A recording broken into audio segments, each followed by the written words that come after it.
Tiger Stadium in Baton Rouge, Louisiana, one of the legendary sites for college football. And the LSU fans make it special. 13 times in the last 5 years, they've jammed more than 78,000 in here to watch their Tigers play, and it looks like they'll do it again tonight as LSU faces Texas A&M on ESPN. The Aggies are coming off their best season in a decade, the culmination of 4 years under Jackie Sherrill. 1985 brought a 10-2 record, a Southwest Conference championship, and a resounding Cotton Bowl victory over Auburn. The key was Kevin Murray, the sophomore quarterback who led the Aggies to the top in the Southwest. Even though he was still bothered by the effects of a broken ankle suffered in 1984, Murray passed for almost 2,000 yards last season and then threw for 292 in the Cotton Bowl as the conference offensive player of the year. But the Aggies are at their toughest on defense with arguably the best front seven in the game of college football.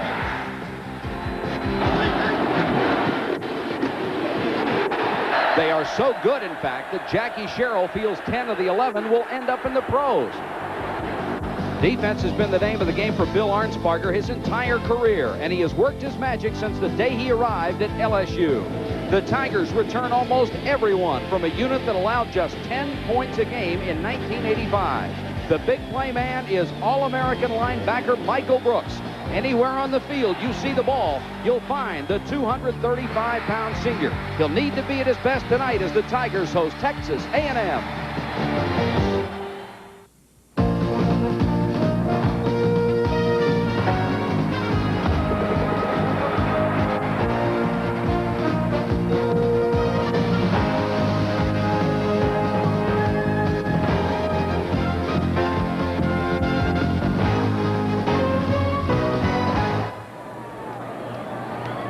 It is a sweltering Saturday night in Baton Rouge, Louisiana. 83 degrees, the humidity 52%. Both teams are going to use a lot of players tonight under these conditions. Good evening, everybody. Mike Patrick along with Pat McAnally, and it's great to have you with us for college football on ESPN. Pat, tonight we renew an old rivalry with a couple of teams with exceptional defenses. Oh, this should be a great game, Mike. We have two of the best defenses in the country. LSU threw 2 shutouts last year and held 3 other opponents to 7 points or less. They have 10 returning starters and an All-American in Michael Brooks. On the other hand, Texas A&M has their entire front 7 back with 3 all-conference linebackers and an All-American of their own, Johnny Holland. There'll be some serious hits out there. Wouldn't you say that the difference would be A&M's offense tonight? I think the key to this game will be Kevin Murray. If LSU can stop him, they'll win.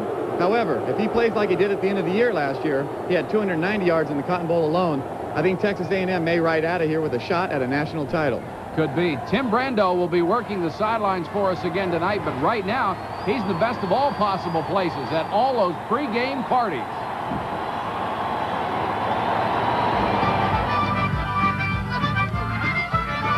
Mike, you're looking at a subculture of football fans, the likes of which you may never see again along the CFA tour. They're called LSU fans, and the party begins on Thursday. They have tailgate parties, Cajun music, Cajun food, and it's all a part of the spectacle and extravaganza that is LSU football. They have a saying down here, you have to eat the hot boudin and drink the cold couscous. That's what makes LSU football something special. And down here, college football is a religion. Saturday night in Tiger Stadium is considered a holy day of obligation. And this holy day of obligation is underway, and we'll continue our observance here on ESPN.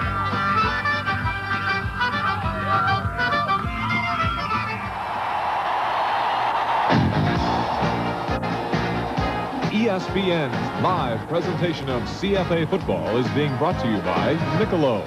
Exceptionally smooth, distinctive taste is why the night belongs to Michelob.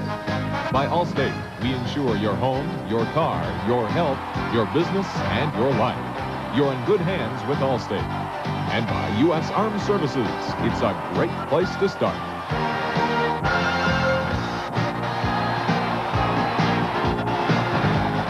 ESPN studios will be keeping track of college football games going on tonight as the game at Baton Rouge continues. Right now, I want to find out what you think of this game. Texas A&M LSU at Baton Rouge. Well, first, Death Valley is what they call LSU. But through the years, LSU hasn't won that many big games at home on Saturday night. It's somewhat of a myth in recent years. Bear Bryant always beat LSU except for a couple of times. Tonight, Texas A&M will have problems, and I will predict that LSU will win this game. Now, some polls have actually picked Texas A&M to be #1. I don't think they can be because of the road schedule. I think that's against them. All right, as we said, we'll be keeping track of some other games going on tonight, and let's just tell you what they're going to be. Texas Tech, of course, is at #2, Miami. It's Louisiana Tech taking on #15, Baylor. That one down in Waco. #16, Michigan State going against Arizona State. That could be a good one. Colorado State is at #20, Arizona. Illinois and USC are already in action. We'll keep you updated on that one. Right now, Illinois is leading it by the score of 3-0 out on the West Coast. It's in the first quarter. And Stanford is taking on the Texas Longhorns. Bunch of good games there, and as we said, we'll have highlights and scores, and we'll be keeping you up to date as those games come into us here, and we'll also be going back and forth from Baton Rouge, where Texas A&M and LSU are going at it. Right now, we're going to take a timeout, and then we will throw it back to Baton Rouge for tonight's game between Texas A&M and LSU, the CFA, here on ESPN. So stay with us.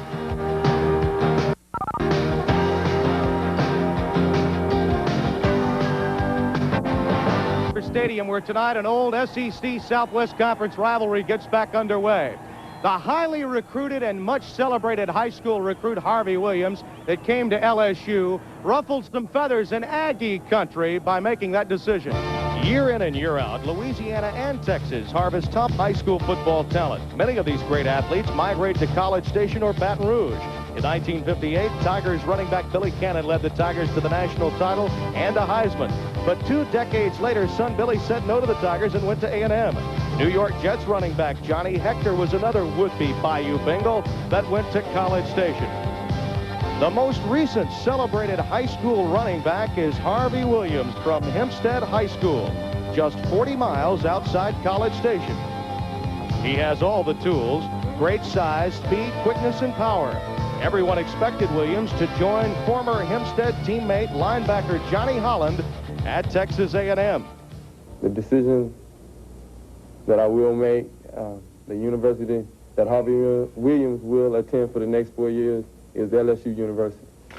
Obviously, many were shocked and upset at Harvey's decision, according to his high school coach, Robert Kinney. Oh, sure.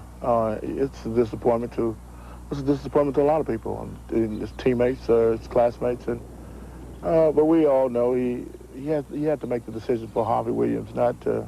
And if that's what he really wanted to do, the only thing I can say is good luck to Harvey. It was like everybody was like telling Harvey Williams, you know, ever since Harvey Williams came to Hempstead High, Harvey Williams going to A&M, Harvey Williams going to A&M. He was like programmed to go to A&M, and because Johnny Holland went to A&M, you know, so I just want to be different, I guess. Just go to LSU. It was like what Bo Jackson did. Everybody suspected him to go football, so he went baseball. I'm the kind of person, I'm an independent person, and I don't like anybody making any decisions for me. So ever since I've been a freshman, I've been programmed to go to Texas A&M. So I thought at that time it was time to make a different change. Jackie Sherrill has a problem. Not that Harvey went to LSU, but with a system that gives Williams so much attention before playing in college. The worst thing that we do in the media and as coaches, you know, we try to make, and we do make, personalities out of players. And I'm talking about young players, 16, 17, 18, 19-year-old players, before they ever become, you know, a person. And I think sometimes things too quickly are possibly expected without realizing what a person goes through or has to go through. But I think that's all a part of the game. I mean, there are high expectations. I mean, you have high expectations of yourself. Aggies quarterback Kevin Murray was also a highly celebrated high school recruit, but he and his teammates claim Williams is cocky. I'm not going to knock the guy for what he did. I mean, he made the decision. It was his decision, you know, and he's the one that has to live with it, not me or no one else. I mean, he decided to go to LSU, so, you know, so be it. Good luck. But it's going to be interesting to see how he responds against his hometown boys Saturday, because, I mean, he's said a lot of few unkind things, you know, in the press, and we're just going to see if he can live up to those billings that he's put in the paper. I have a lot of fans back home, and I have a lot of critics back home, too, that want me to not do so well. So it's half and half, you know. But most people back in Hempstead, they're for me, and the ones that I say don't like me because I didn't go to Texas A&M, you know, it's tough because I made my decision, and that's all it is to it. Though it doesn't appear to have bothered Harvey that much, I'm joined by his father now, Harvey Williams Sr. Is it unfair, the type of pressure we put on kids like your son during this recruitment? Yes, it is. One thing to keep in mind, this day and age, the young athletes coming out of high school now has a tremendous amount of peer pressure, that's put on them. And also, I feel that each young athlete, as long as he has the support of his mother and father or some loved ones supporting him in anything he decides to do, I think he can, take the pressure. Mr. Williams, was this a very difficult time for Harvey personally? And does he always set these lofty goals and make these quotes and expect so much of himself? Yes, he's been that way ever since I first noticed him when he was 7 years old. He started playing Pop Warner football when he was 7, at the age of 7, and ever since that time, he just decided that football was what he wanted to do, and he just keeps setting goals for himself, and so far he's been reaching them. Thank you very much for joining us. And Harvey Williams, that story, well, there'll be many more, Larry and Bino. We know there will be many more where A&M and LSU are concerned. All right, Tim, and you talk about pressure. There's a lot of pressure on an 18-year-old kid to make a decision, but there's also pressure on those coaches to get the talent, and the pressure is probably no hotter anywhere than it is between LSU and Texas A&M. Yeah, briefly, in the 70s, LSU and Mississippi, it was a regional game on ABC. It went to about 80% of the country, but it did not go to Houston, and Charlie McClendon, then the LSU coach, complained to Roone Arledge, president of ABC Sports. The game did not go into Houston. So Houston is a recruiting area for LSU, not just Texas A&M. So they wanted that game in Houston so they could get some of those Houston recruits. All right, we're going to be going back to Texas A&M and LSU, that game at Baton Rouge, Tiger Stadium. Let's go back there now, live to Tim Brando and the whole crew. They're ready here in Bayou Country, and tonight's pregame has been brought to you by Mercury, cars that have kept up with the times as much as you have. Mercury, the shape you want to be in. The fans at LSU are ready. The Tigers and Aggies are coming up from Tiger Stadium. LSU won the toss. They will take their option in the second half, so Texas A&M will receive the opening kickoff from Matt DeFrank, the 205-pound junior, and Rod Harris, who averaged 34.6 yards a kickoff return a year ago, is deep to receive, standing at his own 3-yard line. Valentine and Taylor flank him at about the 8, and we are set to go from Baton Rouge.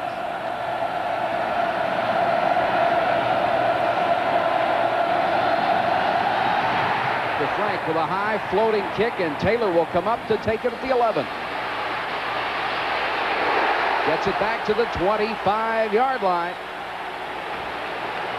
DeWitt down on the tackle on special teams. Kevin Murray, the junior quarterback, the Southwestern Conference Offensive Player of the Year. He should break all of A&M's passing records for his career. Behind him in the starting backfield, he has veterans Woodside and Vick. He also has talented receivers. The split end Shea Walker caught 30 passes a year ago. The interior line is huge. Jerry Fontenot may be the best. Marshall Land is the biggest at 340 pounds. Man in motion, and Murray is back to throw on the first play. Flips it out complete to Roger Vick. And Vick is stacked up by the swarming defense of LSU, and Michael Brooks led the charge.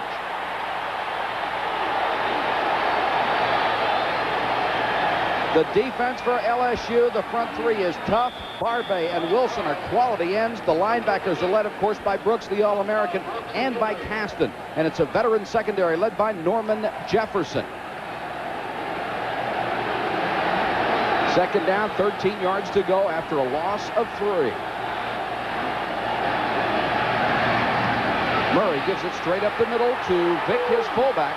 Not much there, and once again, the center of that defense led by Toby Caston, number 69, and nose guard Henry Thomas, number 96, in on the stop for LSU. And, Pat, we are going to see a couple of great defenses tonight. Jackie Sherrill has really assembled one at A&M, and, of course, Bill Arnsparger, that's his forte, his defense. Well, they have a lot of great athletes, a lot of experience.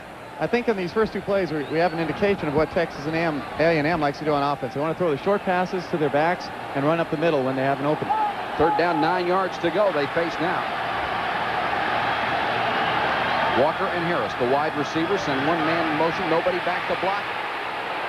Murray guns it complete. He's got the first down. He hit Walker. Walker to the 42-yard line. Rehaj and Jackson on the tackle. but Murray connected on the big third down play. Well, this is 85, Shea Walker. Now, he doesn't have blazing speed, but what he's known for is precise patterns and he's smart within his zone. He'll find the opening, a nice throw by Kevin Murray's completion. They had the nickel coverage in that time. Greg Jackson, number 35, comes in when they go to 5 defensive backs, but it didn't help. And Murray showed us some of that mobility with that healthy ankle. He'll be able to get out of the pocket tonight. 1st and 10 to 42. Woodside 33 and Vic 43 are the running backs. Woodside is the man in motion. They'll give it to Vic on the toss. 45, 46-yard line, upended by Nicky Hazard, the inside linebacker, after a gain of 5. Roger Vick, already number 9 on A&M's all-time rushing list, 1,511 yards, preseason All-American choice by Playboy magazine.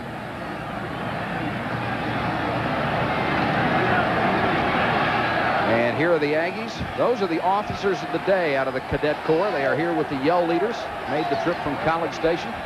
2nd down, 5 yards to go. Once again, this is Woodside on the toss. Same play, and Woodside's got room to run. 25, 24-yard line. Woodside rips one off for 30. Eric Hill made the saving tackle.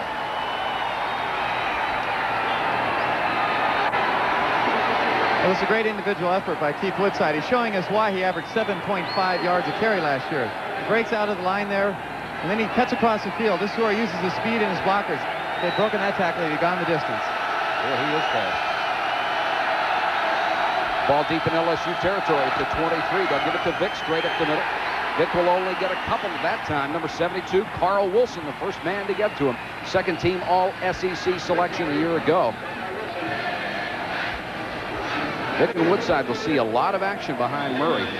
And this offense can do so much. They've got tremendous balance. Jackie Sherrill told us yesterday he'd like to run the ball about 2/3 of the time, pass it about 1/3. Nice balanced offense. And so far, they have taken the opening kickoff and moved well on LSU. 2nd and 8. The motion man is Harris. Murray to throw. Good time. Throws complete to Woodside out of the backfield to the 10-yard line. He's tripped up by Norman Jefferson, but Texas A&M has a first down inside the LSU 10. Woodside can not only run it as he did the last time, but he is good out of the backfield. The native of Vidalia, Louisiana. Jackie Sherrill on the sideline. What a job he has done at Texas A&M. He has been a winner everywhere he's gone. Vic, about 3. Brooks laying underneath him, and Nicky Hazard on top. Well, Mike, I talked to Mike Archer, the defensive coordinator for LSU yesterday, and his biggest concern in this game was not only Kevin Murray's scrambling ability, but Keith Woodside, not only on pitches, but out of the backfield. If they get the ball in his hands out in the open field, LSU is going to have a long night. Well, LSU's strength is defense, and there's the man who has put it together, Bill Arnsparger. 10:49 to go in the opening quarter. 2nd down. This is Vic on the toss. Inside the 5, maybe the 4-yard line. Hill got him along with Caston, number 69.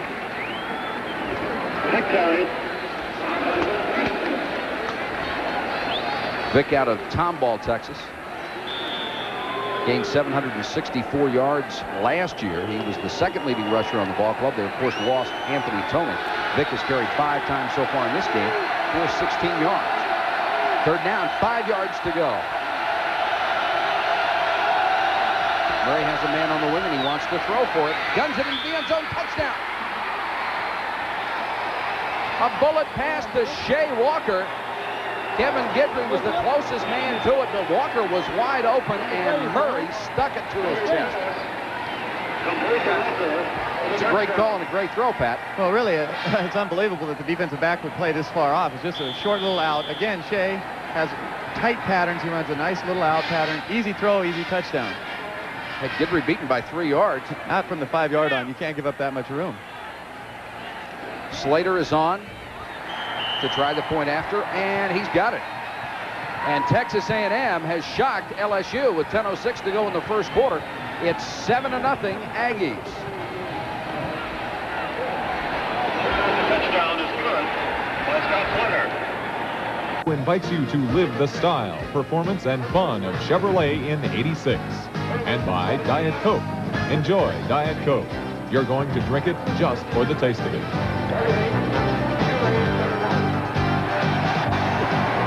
Very impressive opening drive as Texas A&M puts the first 7 on the board, and now we'll see something special in college football. The 12th man kickoff team for Texas A&M. These are all walk-ons.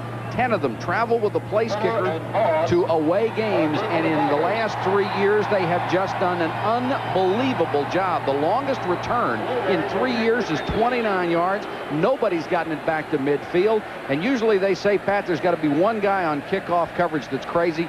We've got 10 out there right now. And they have 30 more at home in Texas. Right. They wish they were here. This was Jackie Sherrill's idea after he went to the Aggie bonfire. He said he never saw spirit like they have at A&M, and he thinks this is the only place that this would work.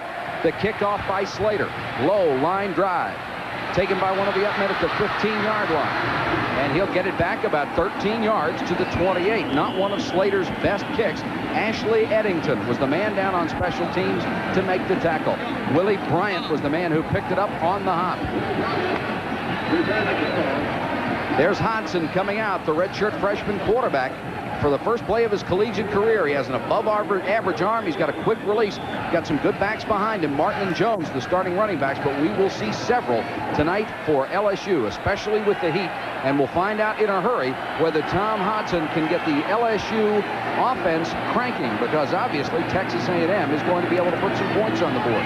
They'll give it to Martin, trying the right side. Martin with room across the 40. And LSU on its first offensive play gets 11 yards and a first down. Larry Kelm makes the stop. He was the #1 tackler on this club a year ago. And the scoring drive was a pretty thing to see for A&M fans. 4 minutes, 50 seconds, 10 plays, and 75 yards. And on the last play, we have a flag down, and it's going to go against LSU. Murray to Walker completed that pretty 75-yard drive. Let's check the call. Now they're saying it is against Texas A&M and not LSU, which was the preliminary signal.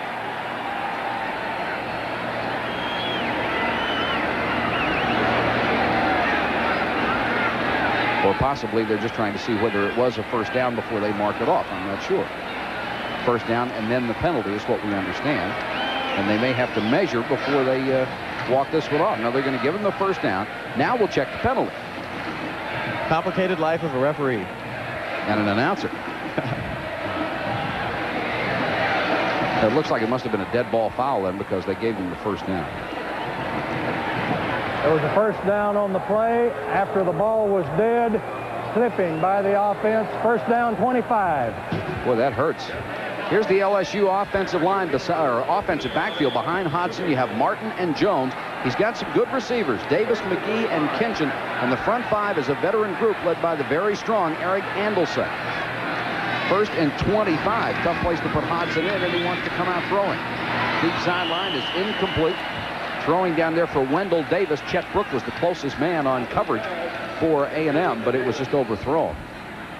And that A&M defense, exceptional overall. The front three can dominate. Sadler is a preseason All-American. The linebackers may be the best group in football. Holland, Howard, and Kelm could be all conference together. The secondary is good. It only lacks depth. Keep an eye on Corrington. He is too small to play, but he still plays and does it brilliantly. Second and 25, LSU. Hodson has Martin and Victor Jones split behind him. They want to get the ball to Martin as much as possible. Hodson has all day and overthrows Martin. Good coverage out there by the linebacker, Todd Howard, who just went out and followed Martin. All four of A&M's linebackers can run. They're all 4'6", 4'5" guys. They cover the field. And one of the things LSU needs to do is get the ball downfield to their receivers. So they're going to have to do a good job with their offensive line, which is experience. It's one of their strengths. And Harvey Williams is into the ball game for the first time. There is Reveille, the mascot of A&M. Beautiful collie. And all of the football fans in Hempstead, Texas are watching as Harvey Williams, number 22, checks in for his first play. He'll come out of the backfield instead. They throw the other way for Victor Jones, and he is flattened by Corrington, and a flag goes down at the same time. So an inconspicuous debut for Tom Hodson and the LSU offense. And I'm sure Texas A&M will decline that penalty. It will bring up 4th down and a mile if they do turn it down. They'll bring in Matt DeFrank as the punter.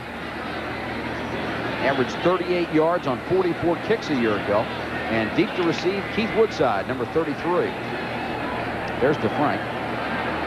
Notice the snapper is number 11, Chris Carrier. He's a defensive back. I don't think I've ever seen that anywhere. And they didn't have one errant snap last year or anything mishandled. I watched him yesterday in practice. He really whips it back there. Usually it's one of those big linemen with a big hand. I'll tell you one thing, he'll be able to cover the punt, though. He'll be the fastest center ever down there. He's also probably going to get stuffed at the line of scrimmage a couple of times. DeFrank to kick it away. There's the perfect snap that Pat told you about, and a beautiful punt by DeFrank. Knocked the air out of Woodside. Dodging tacklers, can't make it back past the 22. Excellent kick coverage after a 57-yard punt. We're in the first quarter in Baton Rouge. A&M by a touchdown. For an offensive unit, their only concern was the offensive line, where they lost All-American Doug Williams and another starter. They, of course, lost wide receiver Jeff Nelson, the #1 pass receiver of all time in A&M history. But they've got more weapons, and Murray going downtown on 1st and 10, throwing for Thompson, maybe intercepted. And it was picked off by James Pearson. Thompson, the speed burner, stole it away from him after they were on the ground, but it's an interception for Pearson and something the LSU defense has to do, and that's turn it over. Well, it was a play-action pass. They went up top. All this is a straight fly. Just going deep. It's excellent coverage by Pearson. He manages to keep his body between the ball and the receiver, which is the right play. And the interesting thing about Pearson is he was academically ineligible, paid his own way to summer school, and now he's playing. A big play right there. Kid really wanted to play. And if he plays like that, they'll let him as much as he wants. 9:03 to go. The ball at the 30. They'll give it off to Jones, and Jones gets about a yard. Let's go to Larry Burnett for a scoreboard update. All right, Mike, the #2 team in the country, the Miami Hurricanes, off to a good start in their game at the Orange Bowl with Texas Tech. Vinny Testaverde tossed a touchdown pass, and then this. Testaverde to Alonzo Highsmith. Nobody's going to catch him. 49 yards on the TD pass. Miami now leading 14-0 over Texas Tech. That game at the Orange Bowl. Of course, Miami #2 in the country on the ESPN poll. Let's go back to Baton Rouge. Moss and Davis, the wide receivers, on 2nd and 8. Instead, they throw it short, and they'll complete it to the 35, about the 36-yard line. And Martin Holland is all over him. It'll bring up about a 3rd and 4 situation, as Hodson trying to get some game experience under his belt. He had surgery on the ulnar nerve in his throwing arm a year ago, and he said the ulnar nerve is not going to be a problem, but his first college game, nerves might be a problem. Well, Texas A&M's defense is definitely going to be a problem also, but he threw for over 3,000 yards his senior year in high school. He can definitely put it up. Kid's got quite an arm. 3rd and 3 right here. And he wants to throw for the first down. Guns it over the middle. First down, and it's to Martin. Martin with those quick moves, and is hit from behind. Fumble. Still loose. It looked like A&M recovered, and they did. Martin, the little guy, at 165 pounds, the man they want to have the ball, and Todd Howard, number 73, the man who shook it loose from him. Now, that's a tough break for LSU. Turnover after big play. Sammy Martin is very quick. He's excellent out of the backfield, and watch him make some moves here. Problem is, he runs into trouble. He's very light. He's got to tuck that ball. He gets hit and stripped right there. The ball, you can see it. It wasn't under his elbow. He didn't have it in tight, and that's a turnover. Todd Howard did the job from behind, and a flag goes down before the ball is snapped, as Texas A&M has it at the LSU 43, and it's going to be a procedure call against the Aggies.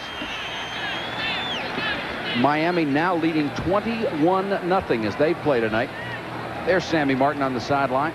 5'11", 165 pounds. They don't know how many times he can carry the ball because he is only 165, and it's a little unusual to find running backs of that weight anymore. It used to be the kind of weight you'd have in scat backs, I think they called it. Well, he's a tough kid, but they don't think he can carry the ball more than 15 times a game, and that's going to hurt him eventually.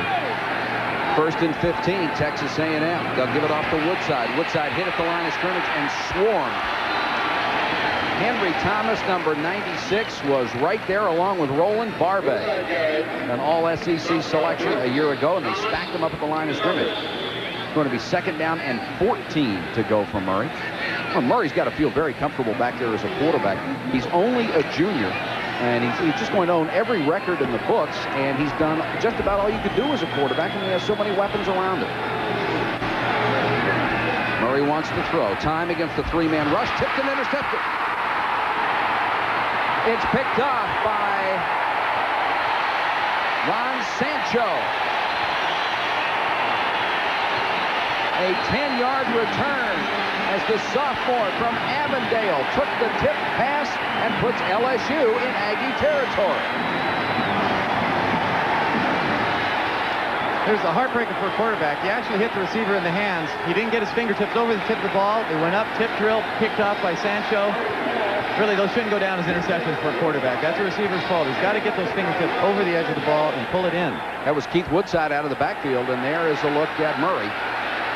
With 3 turnovers in the space of about 45 seconds. 7:02 to go. First half. LSU in good territory. This is McGee in motion. They'll give it to Martin, and a flag goes down. I don't think they got the play off in time. LSU cannot afford to have these penalties all the time on first down. There's a lot of pressure on their offense to move the ball, and they can't keep starting 1st and 25, 1st and 15. It's killing them. And it's a procedure penalty against LSU. It'll put them back at 1st and 15. It's the one thing you don't want to do to a redshirt freshman quarterback is continually have him in long yardage situations. Or to offensive coordinators. Neither of them like it. I think part of the problem is it is his first game. There's a different cadence. They've had a back move, a lineman move. They've got to get over these jitters quickly, though. Hodson out of Matthews replaces Jeff Wickersham, who threw for a lot of yards in his LSU career. 1st and 15, and the crowd almost 78,000 strong, just waiting to erupt. Hodson deep sideline has his man out there. That's Davis. Davis inside the 25 to the 23-yard line where Jeff Holley had to knock him out of bounds. Davis out of Shreveport, the leading returning receiver with 31 catches. This time he got one for 30 yards. Well, this is just an excellent throw. Perfectly right on the line by Hodson. He split a zone. Wendell Davis was picked up short by zone man, then picked up deep, and he found the pocket, and it's just a perfect throw. It's tough to defense that play. That's the toughest throw in football. First down, LSU at the A&M 22-yard line. Derek Salisbury, number 28. Another one of those freshmen in at wide receiver. Bill Arnsparger has a lot of freshmen. Look out for the end around, and this is it.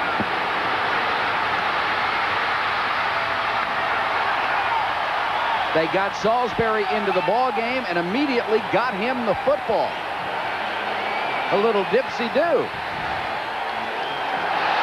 12 yards for Salisbury.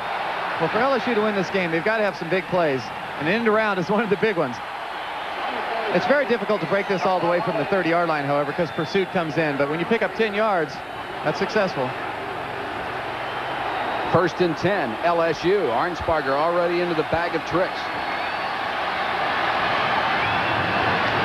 They'll give it to Martin. Martin inside the 5 to the 4-yard line. Corrington had to come up from the free safety spot to make the tackle.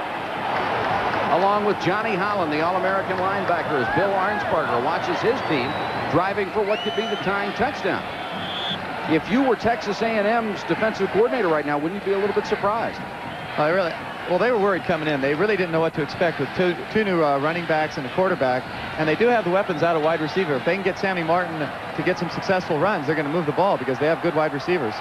Garland Jean-Baptiste, number 44, checks in at fullback as they go with a 2 tight end offense. Ronnie Halliburton also in there. Martin is the deep man in the eye, and Martin has it on the toss. Not much room to run, but he got the most out of it, even picking up a yard. And who made the tackle? Again, Kip Corrington, the free safety, after he'd gotten by number 65, Larry Kelm. They strung the play out pretty well. One of the problems running against A&M is they're so fast, as I alluded to earlier. They have speed all over the field, and if you run laterally, you're not going to pick up many yards. Of course, it's a little tough to run right up the gut against them, too, because they're so big and strong. I'm surprised they didn't go with play action down here. In this part of the field, it's much more effective than running wide. Having all sorts of problems with the clock right now. That's why we have it stopped. We'll have to go by the sideline markers as the clock is now being set back to where it should be. And they're running it back down, and the down and distance markers are not working up on the clock. But LSU has been able to move it inside the Texas A&M 5, and it will be 3rd down. And about 2 yards to go. This is the renewal of a rivalry that started in 1899, and what's so interesting about these clubs is they all recruit in the same place, and these are high school teammates For example, Holland and Williams both went to the same high school, but Holland goes to Texas A&M, and of course you celebrated Williams goes to LSU. So you get a lot of guys who played together, who were teammates, who end up now being enemies at least for the length of a football game. And 8 Louisiana residents going to A&M, 13 Texans playing at LSU. Hodson so far, 3 out of 6, 42 yards. He's done a good job. Here's Harvey Williams on the sideline. He's only been in for one play, did not touch the ball. 6'2", 205, a lot of speed. Very confident young man in his own ability. Ladies and gentlemen, well, when you compare yourself to Bo before you've even carried a ball, Heisman Trophy winner, you definitely are confident. Tell you what, if I was that big and could run that fast, I'd be confident too. They're still working on the clock right now, as Hodson is at the sideline talking with Bill Arnsparger and the coaching staff. Well, if I was wide receiver for LSU, either Wendell Davis or Raji McGee, I'd be praying that A&M played the same defense as LSU did for their touchdown. Play off me in the end zone, let me just run a 5-yard pattern and score an easy touchdown. It's 3rd down and about 2 yards to go. LSU and Texas A&M both with 76 total yards in the first quarter, so it has not been an offensive mismatch. And now they've gone back to a minute and now inside a minute again, and I'm really not sure what they're trying to get down to. But they've passed it 3 times, whatever it is. This is one of the many concession stands. Ball spotted at the 3.5, and Pat, does this delay hurt the LSU offense? I mean, they had the momentum going. Well, it is frustrating when you have momentum. At the same time, it gave their offensive coordinator a little more time to think over play. If I were them right now, being on the left hash mark, I think I'd have to roll Hodson out to the right, have an option run pass, try to get your tight end deep in the end zone, your wide receiver to come back at the flag, try to spread him out and sneak in the end zone. If you can, pass it if he's open. The starting tight end is Brian Kinchin, number 49. We'll keep an eye on him. Only caught 4 passes all of last year, but is a good receiver, has good hands. He's a local product out of Baton Rouge.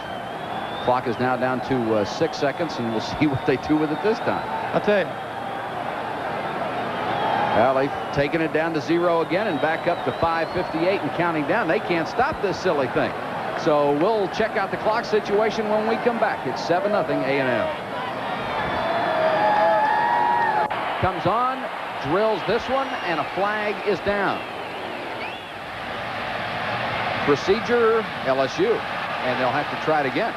I guess you could say LSU went into their 8-minute offense on that play. Just about. Take a look again at Martin as they set him on a wing and then sent a man in motion, and it looked like somebody just got lost on the coverage.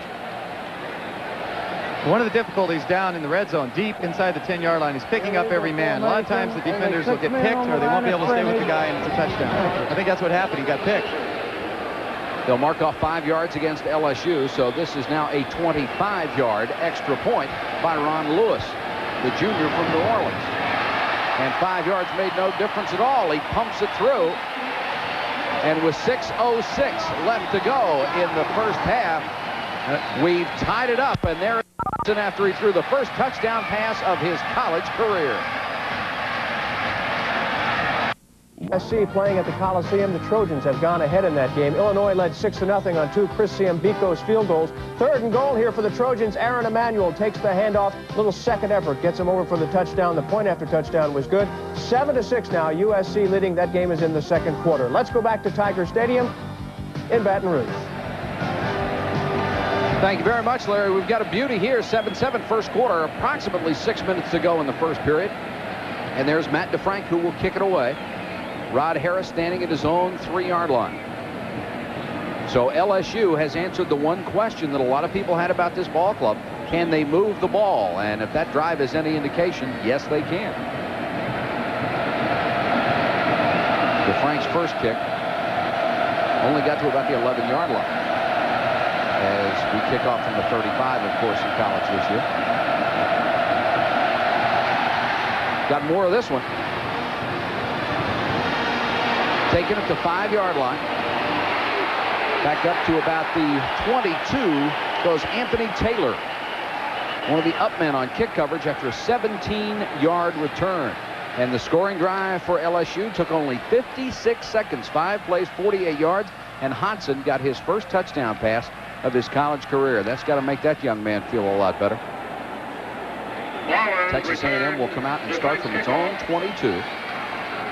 We thank you for the greeting here in Baton Rouge, the home of great food, and dogs named Fido that are spelled P-H-I-D-E-A-U-X. Give it straight up the middle, and Vic is going absolutely nowhere. Carl Wilson, the right end, made the stop.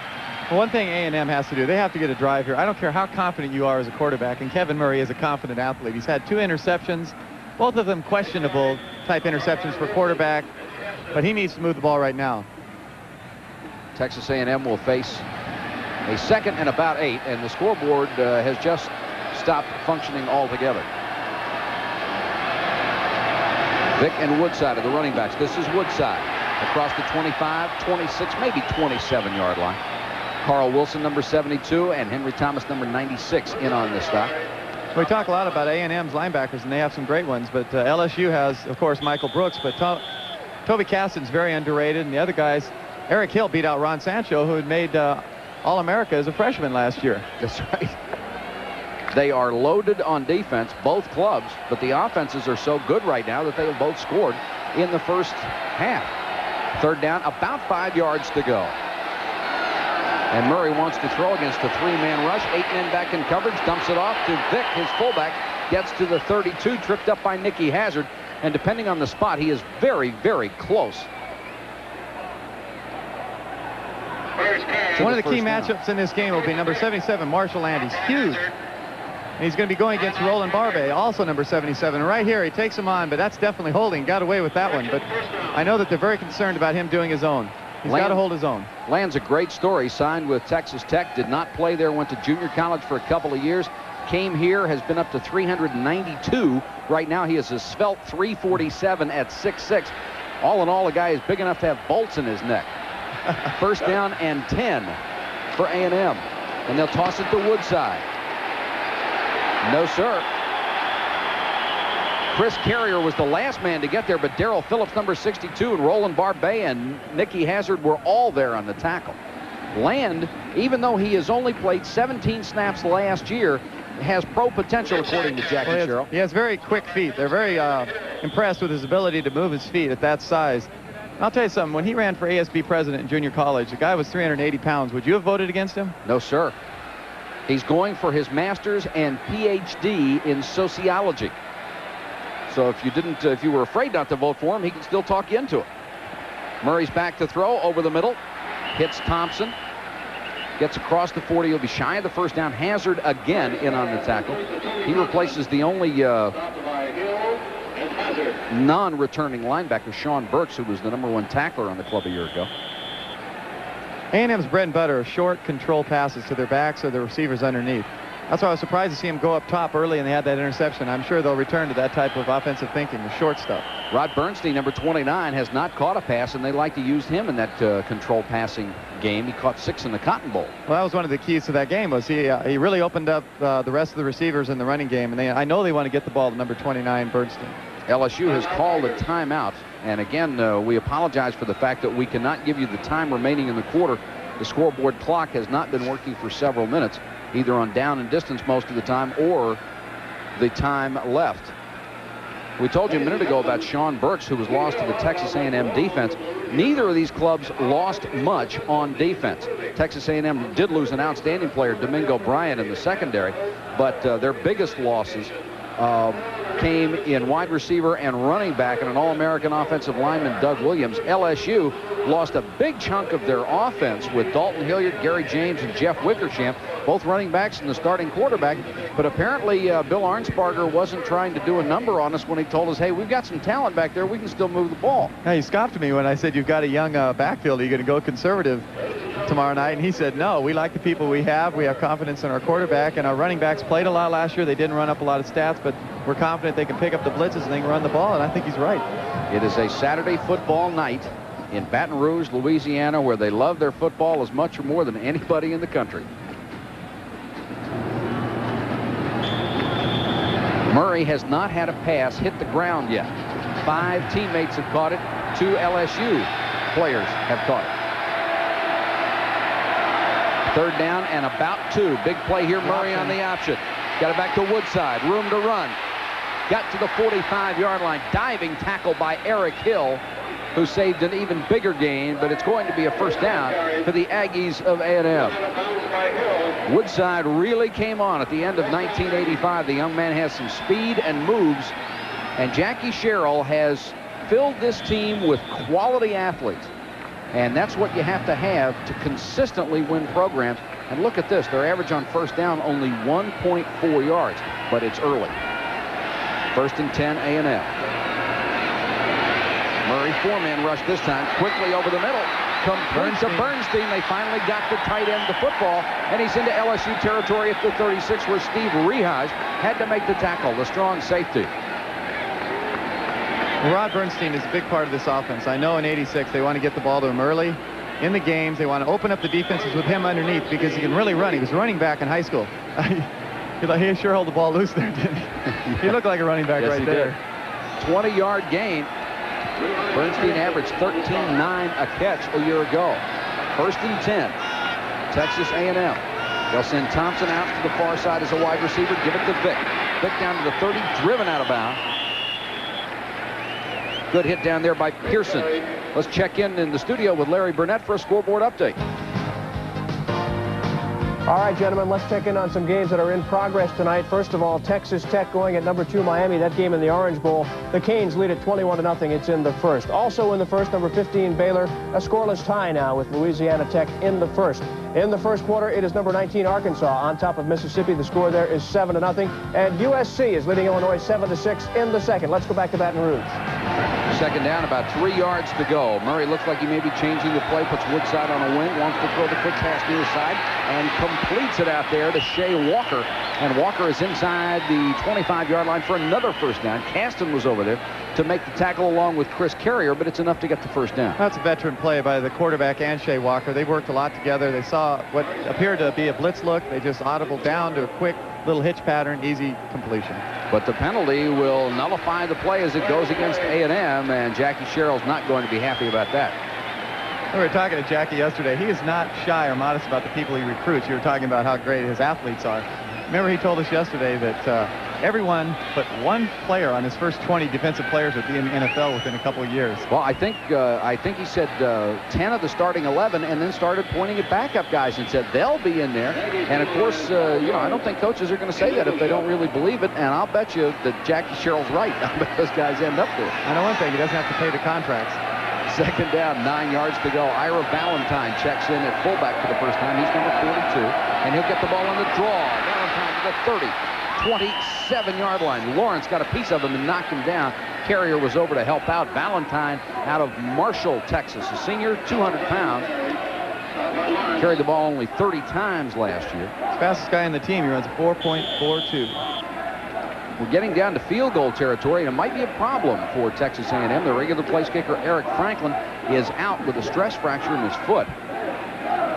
And we'll have to see which one of two backup place kickers, either Slater or Talbot, would take his place if they go for the field goal situation.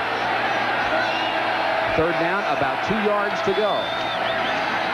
And they've got the first down inside the 25-yard line as Valentine stopped by Lawrence. Texas A&M very impressive. They don't hesitate to go to the bench, bring in those second and third team backs, and they can all do the job. It makes you wonder sometimes when coaches go to a program that has struggled and they can turn it around the way Jackie Sherrill has. There's just about 10 of them that seem to be able to win anywhere. Look at what Lou Holtz did today at Notre Dame. Almost pulled a major upset. Lou Holtz is going to win wherever he goes. First and 10, A&M. Murray wants to throw for it. Very cool in the pocket. Throw is complete. He's got Shea Walker again, this time down to the 12-yard line. Pearson is in on the tackle. Also Chris Carrier, but Murray just stands back there. Very cool and drills it. 96, Henry Thomas. He's a great player, but when you're being double-teamed all over the field, it's awful tough to get pressure. But if they have to double-team him, they will eventually get some people in there and put some pressure on Murray. Calvin Whitfield, number 54, who's the backup right guard, and Matt Wilson, the starting center, number 50, on pass protection. It is another first down for Texas A&M, and Murray needs to call a timeout, but there is a flag down, and we'll check the flag. He may not have called the timeout in time before the 25-second clock expired.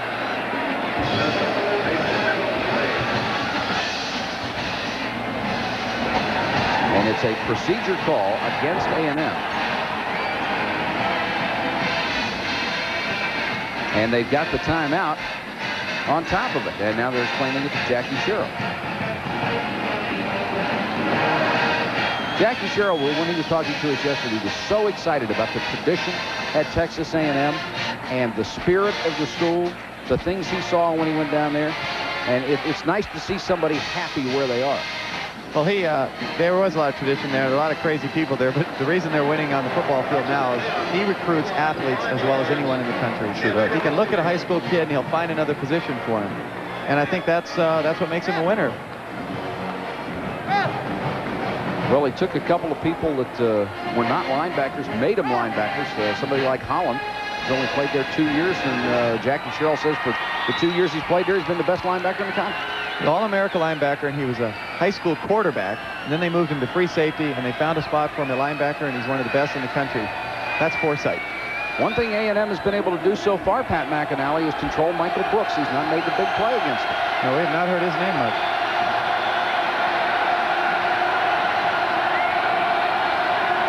And right now, Michael Brooks is not in the ballgame. And Murray is going out to change the play, and listen to the crowd on 1st and 15. They try to get him with the blitz. He throws for the end zone, overthrown. Tried to hit Walker. Out there on coverage was Jefferson. I think teams often embody the spirit of their coach. And Jackie Sherrill, we came in and we said, I know that there's going to be a lot of noise here. He said, I don't hear the noise. I didn't hear it when I was a player and I played here, and I don't expect our players to have problems. And right there, all they did was signal out to the receiver, and they got the ball off on time. Murray is 7 out of 10. 2 interceptions, though, 74 yards. And the touchdown. Again, we're still in the first quarter. It must be under a minute by now. 2nd and 15. They'll give it to Vick, the fullback up the middle, to about the 13-yard line, and he is stuffed by Oliver Lawrence.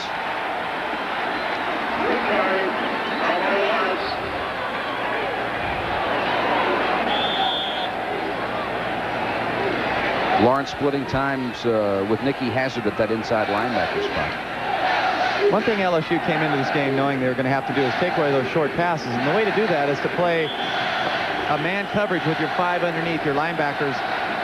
Give your 3 deep guys a zone. That is the end of the first quarter. Our score here in Baton Rouge, Louisiana, LSU 7 and Texas A&M 7. Quietly, with very little noise, one soft drink has risen all the way to the top to become America's #1 caffeine-free cola. Caffeine-free Diet Coke. It's the soft drink more and more people are quietly enjoying. Caffeine-free Diet Coke. Try it. Just for the taste of it. Caffeine-free Diet Coke. The way cheap phones break down, the companies that make them must do some pretty interesting tests. You hear me? I hear you. I heard something. Real torture tests. And ring tests. I heard it. What did you hear? I heard it. I didn't hear it. Are you sure you heard it? Well, for over 100 years, AT&T's made phones that pass the real test. It's nothing. I dropped the phone. You get what you pay for. AT&T, the right choice. If you've ever wondered why Snyder's is the pretzel, just taste that sourdough flavor, and you'll never wonder again. Man, you better not come on too strong if you want to take me out tonight. I've had enough of Mr. Wrong. I want to be with Mr. Right. There are enough Mr. Wrongs. Get the right spray. I've had enough of Mr. Wrong. I want to be with Mr. Right. Mr. Right. In North Carolina, Honda lawnmowers are assembled from the wheels up. Then the final critical step, the Clara Johnson test. If Clara pulls and it starts, it's a Honda. Ship it. Well, there's your typical LSU fan. At least he spelled it right. I tell you, that's why I went to college. Good to have those kind of fans. Of course, you went to Harvard and went to class. Big play here. 3rd down, 12 yards to go for Texas A&M. 2 wide receivers to the near side, and Murray says, I can't hear to call signals. He walked away from center, and Matt Wilson, the center, was still over center. Now, what about the rule on this, Pat? Well, they've changed it. If they continue doing this, it'll eventually be a penalty against LSU. And so I don't know how they're going to control the crowd, but well, that'll light them up, wouldn't it? Phil Arnsparger is going to have to go out there with a megaphone and tell them to be quiet or something. I don't know, but I think that's a good rule. I think it's ridiculous when a team can't run a play at the line of scrimmage. It's something they had to do because the fans realized how much power they had over the game. So it's still 3rd and 12. We're in a 7-7 game. Mike Patrick, Pat McInally, and Tim Brando, glad you could be with us. Listen to these guys.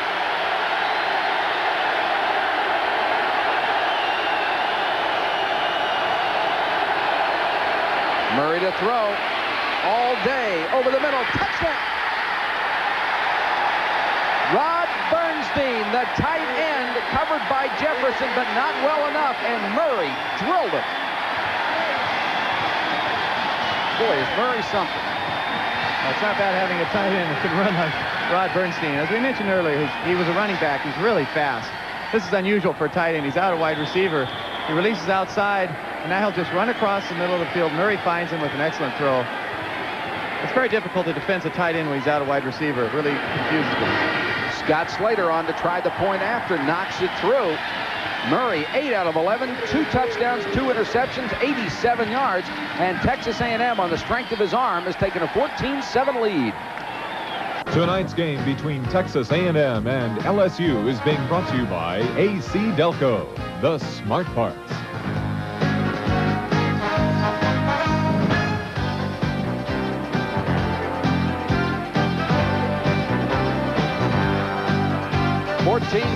Texas A&M leading LSU with 14:55 to go in the 2nd quarter. Scoring drive of 78 yards. The second scoring drive of the first half, where Texas A&M has gone virtually the length of the field. The first was 75. This one ate up 6 minutes and 11 seconds on the clock and resulted in a 13-yard touchdown pass from Murray, who has 2 TD passes and 2 interceptions here in the first half. One of those interceptions certainly not his fault, as it was tipped, and the other was a great play by the defense.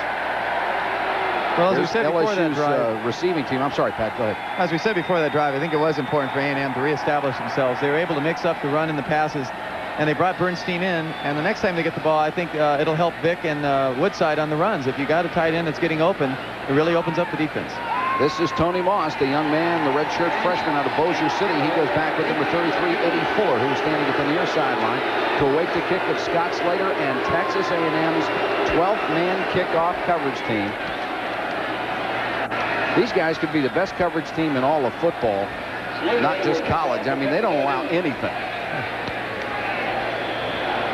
All walk-ons,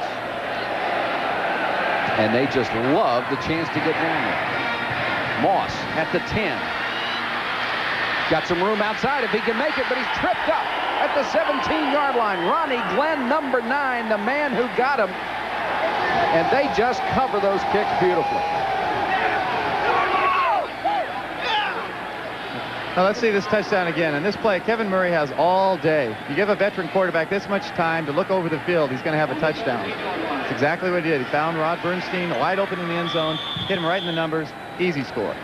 They'll mark the ball near the 18-yard line. LSU will take over. And they've got Harvey Williams in the ball game as a tailback behind Garland Jean-Baptiste. Williams 22, Baptiste 44. Both wide receivers to the near side of the field for quarterback Hodson. And they'll give it off to Williams. Williams hit at the 21-yard line by Johnny Holland, who stood him straight up, but Williams had the strength to get about another yard, and those guys both out of Hempstead High School. Well, it's not often you get to tackle a teammate of yours from high school. Holland's just a great linebacker, has great lateral movement, and he meets him head on. Oh, that's a big hit. I'll tell you, Williams is not only fast, but he's very strong. They think he can go inside, outside, anywhere on the field he wants to, and I think he's going to. Tony Moss, number 6, back in for LSU at a wide receiver spot, and they'll send 2 wide receivers to the near side. Moss and 82, Wendell Davis. Second down, 6 yards to go for the Tigers. Hodson wants to throw. Plenty of time, near side. Is it caught? It is. And it was Wendell Davis coming back. Flowers all over him, but a perfect throw. Let's check in right now with Larry Burnett and the scoreboard update. All right, Mike, you've got a good one there. Illinois and Southern Cal have a good one going on at the L.A. Coliseum. With just under a minute left in the second quarter, it was 9-7 Illinois, but Rodney Peete gets a lot of time. He throws to Ken Henry, and watch this play. He gets it. Now, does he get in the end zone? They said he did. It was 14-9 USC. That's the score at half. First and 10, LSU, and Martin nailed in the backfield. Didn't get a foot as Rod Sadler, the preseason All-American, stuffed him. There is a flag down, however, on the play. Here's the preliminary signal. And it's going to be a hold against LSU. Rod Sadler showing not only great strength, but also his speed. He was in the backfield before the running back. He even took a step. Well, you'd hope if they held Sadler, or they wouldn't have held Sadler because they didn't do a very good job on it. 82 tackles, 4 sacks a year ago. Some tremendous defensive statistics for this front seven that comes back intact. They're so strong in that front three. Here's the call. And it's declined because of the loss on the play. So it'll bring up second and about 15 for LSU. Williams checks back in the ball game as Martin goes to the sideline, and we'll probably see that alternation all night long. They'll send Raji McGee, the flanker, to the top of your screen, and Davis, number 82, to the near side. Second and 15. Little trap play inside to Williams. He'll break it for about 6 yards to the 34-yard line. Kip Corrington up from the safety makes the tackle. Williams, 6'2", 205 out of Hempstead, Texas. One thing Bill Arnsparger said about young Mr. Williams is he runs a little too upright right now. He's got to learn to get his shoulders underneath and break some tackles. You know, when you're so fast a lot of times, all you want to do is get your head back and run. And I think he's going to have to learn against these bigger players he's going to encounter in college. He's going to have to get under their pads to progress forward. Third down, 9 yards to go. We'll go out of the shotgun with Hodson. But Hodson doesn't like what he sees on defense in the shotgun formation, and he'll burn another LSU timeout. 12:38 to go in the half. Texas A&M leads by a touchdown. With 12:38 to go in the first half, have seen their club fall behind 14-7 and facing a 3rd and 9 situation from their own 34. Moon over Baton Rouge. How did we do that? 2 timeouts left for Texas A&M. That's why there's so many lunatics out here. Either that's a small moon or a very large football. 3rd and 9 for Hodson. Both wide receivers to the far side of the field, the wide side, and Hodson against the 4-man rush under pressure. Stepped up in the pocket but couldn't make it.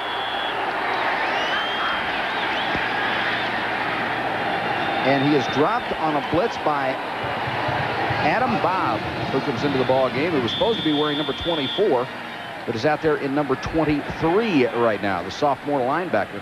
And Jackie Sherrill has got depth at linebacker you wouldn't believe. He's got about 8 guys he thinks can play anywhere.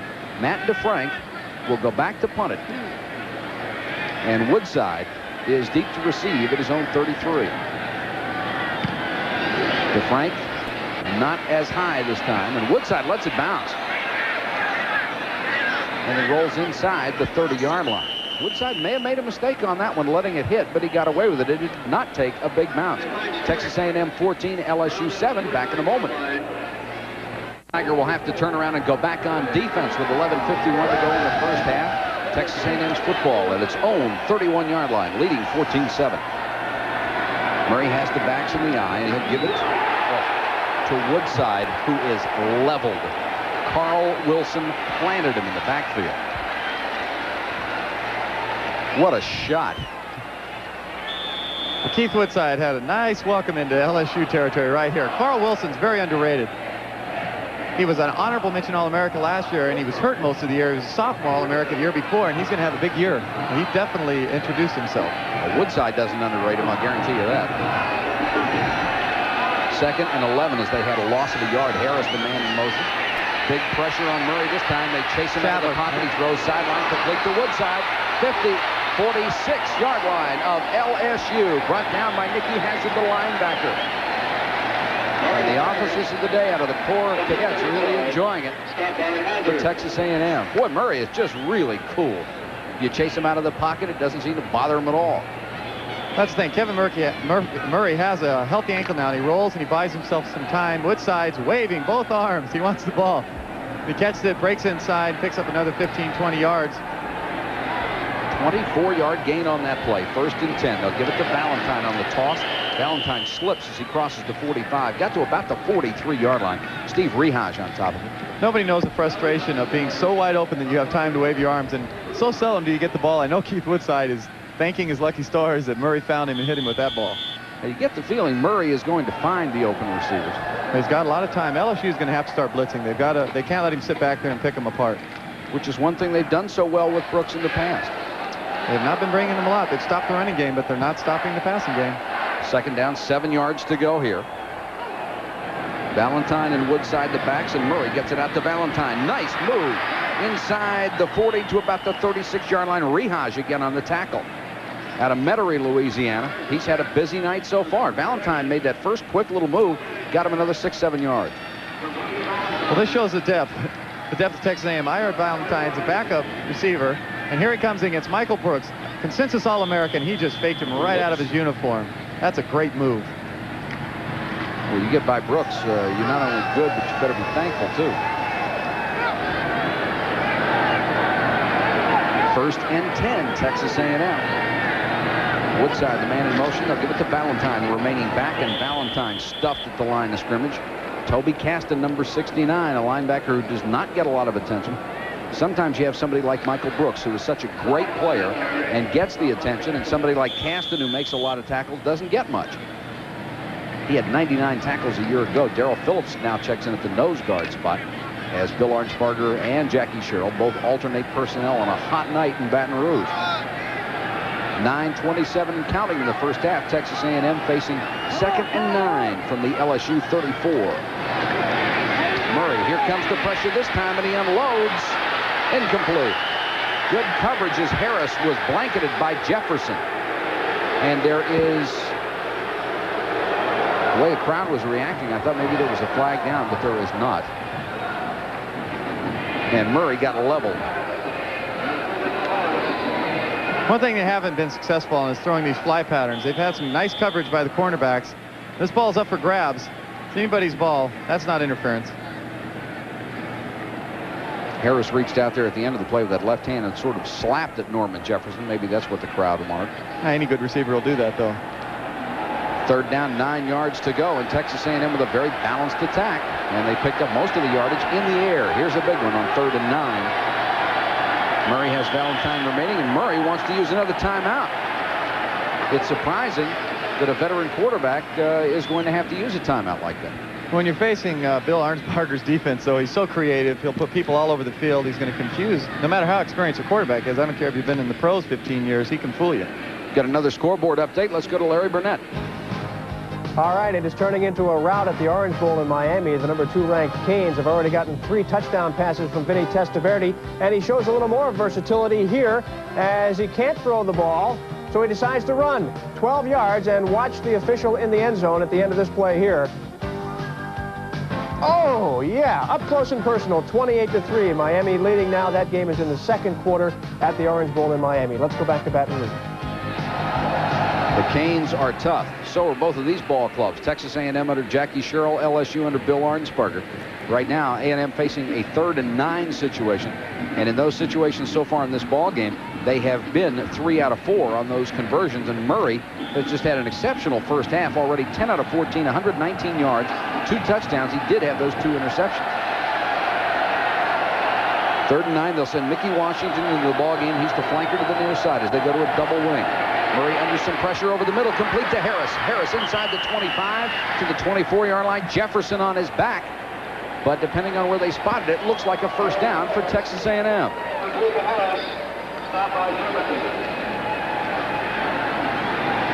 And Murray is only a junior. Jackie Sherrill can only stand on the sidelines and thank his lucky stars he got that young man. Well, Rod Harris is extremely fast. He's 4.4, and they think he'll be the greatest receiver to ever play at Texas A&M.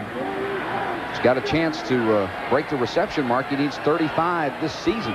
to be number 1. Give it to Woodside on the toss to the short side, and LSU defends that one rather well. Chased him out of bounds. Rehaj again with the stop on Woodside.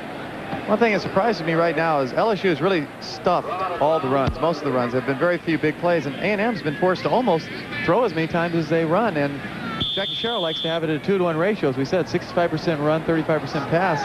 But that's a good coach. He's adjusting to the flow of this game. He's putting the ball up because he needs to. And for the most part, LSU has not been able to stop the passing game of Texas A&M. 8:47 to go in the half, 2nd and 12. Fake to Woodside. Here comes the blitz. Rehaj on the blitz. Murray gets away and just threw that one away. And the LSU bench wanted an intentional grounding. He did have a receiver within 6 or 7 yards, but you don't have to be a Rhodes Scholar candidate as you were to understand he wasn't trying to get him the ball. Well, I think he was within 6 or 7 yards on the 4th bounce. He just buried this thing. Again, you can see Kevin Murray is really moving. His mobility is back all the way now. He got out of the pocket and he released the ball, but that is definitely a grounding. Yeah, that's very difficult for the official not to throw the flag on that, although that's such a tough call for them to make. But if the official's standing 3 yards out of bounds and it almost hits him, you got an idea. 72,000 fans here called that penalty, I'll tell you anyway. They've gone with a nickel back, Greg Jackson, number 35, into the package for LSU.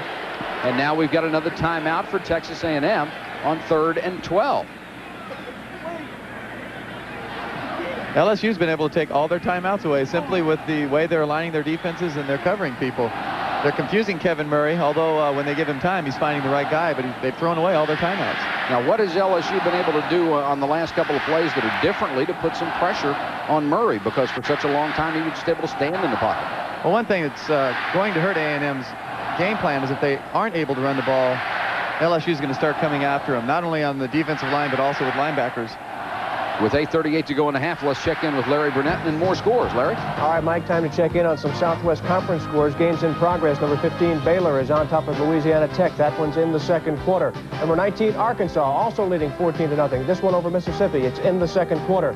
Here's a surprise. Stanford is shutting out Texas 14-0. That game being played in Austin. It's 14-0 in the 2nd quarter. It's Texas A&M at LSU at Baton Rouge. Let's go back to Mike Peck. Thank you very much, Larry. 14-7 our score here in the 2nd quarter. Texas A&M facing a big play here. 3rd and 12 from the LSU 26-yard line. 6 defensive backs in for LSU on this play. Woodside, the man in motion. Murray against the 4-man rush. Chased him out of the pocket, and they got him this time. Carl Wilson, number 72, got the sack. And, Pat, they did it with a 4-man rush.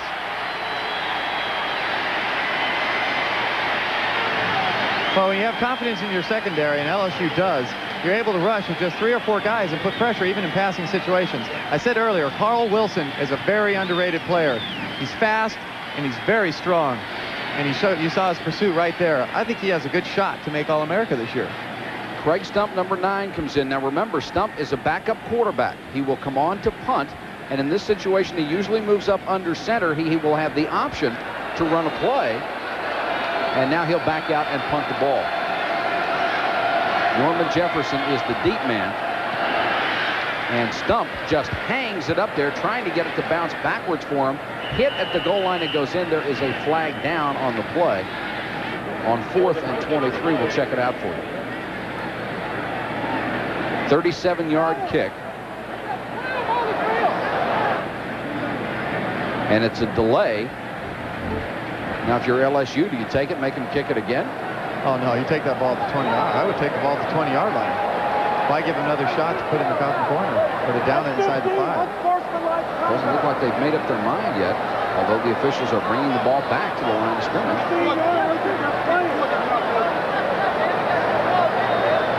The scoreboard indicates they have already declined it at 4th and 29. Oh, with the delay, they wouldn't have. I guess they would not have the option to decline. Craig Stump gets another chance here with 5 more yards to work with. Well, a lot of times you'll take a penalty to move yourself away from the 38, 39-yard line out near closer to the 40, 45. Interesting, though, the officials didn't stop the play on a delay call. Usually they blow it dead. They let the play go ahead. And now Craig Stump will come back. and hit it inside the 50-yard line. And he got more of this one. It's at the 2, and it takes the big bounce into the end zone. So he had 2 shots at it, was unable to kill it inside the 20. Timeout with 7:32 to go. A&M still ahead.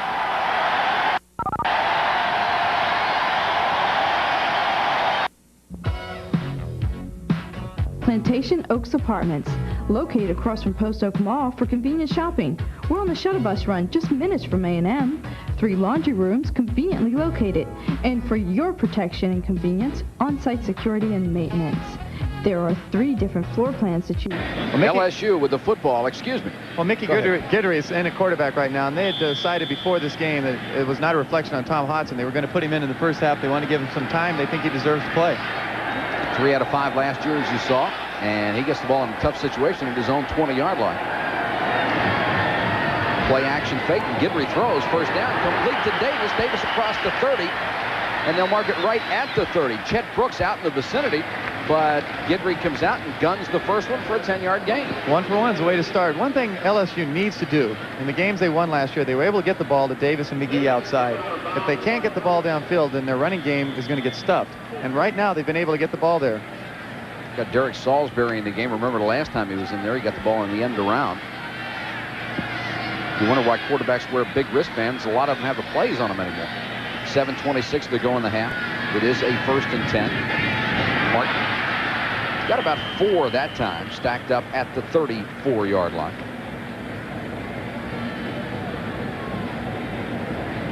And the last man up off the pile is Brooks. Clock running with 7:08 to go, and the action has toned down a little bit now here in the second quarter after A&M took a 14-7 lead. We had a frantic period earlier in the ballgame, 3 turnovers in about 45 seconds. LSU was able to take advantage of the second one. Going to an audible here. They see something. They're expecting a blitz. Watch a short pass to the outside receiver. Got Williams on a wing. Here comes the blitz, and he throws to Martin. Martin straight over the middle. He might go all the way. He needs 1 block, and he's got it. Sammy Martin. Touchdown.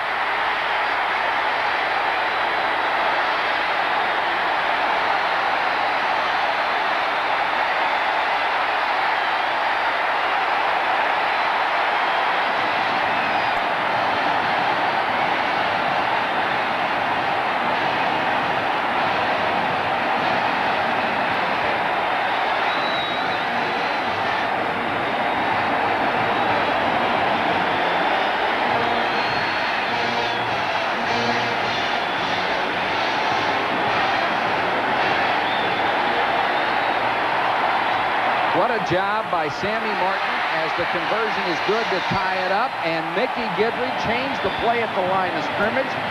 Kid comes in, 2 passes, 76 yards and a touchdown. That's not bad. He's saying, I don't want to be on the bench, Coach. Well, Mickey Guidry came into this game. The coaches said he was like having a coach on the field. He read that blitz.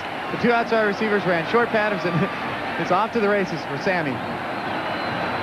Oh, that's a beautiful play. And that's what you need to do against the blitzes. A&M gambled. Quarterback audible at the line of scrimmage, and they burn them. Here it is again. It's amazing how easy these tosses are when you convert them. Right up the gut, he gets the block later that he needs, but this is speed. He's able to split those defenders, go into a nice little stride, take it into the end zone. And we're tied at 14 with 6:37 to go, and LSU putting on quite a performance. There is Sam Martin, 165 pounds. You bet he's happy. 2 touchdowns as a receiver. He came in here, they said that he's really a threat out of the backfield, and he's shown it.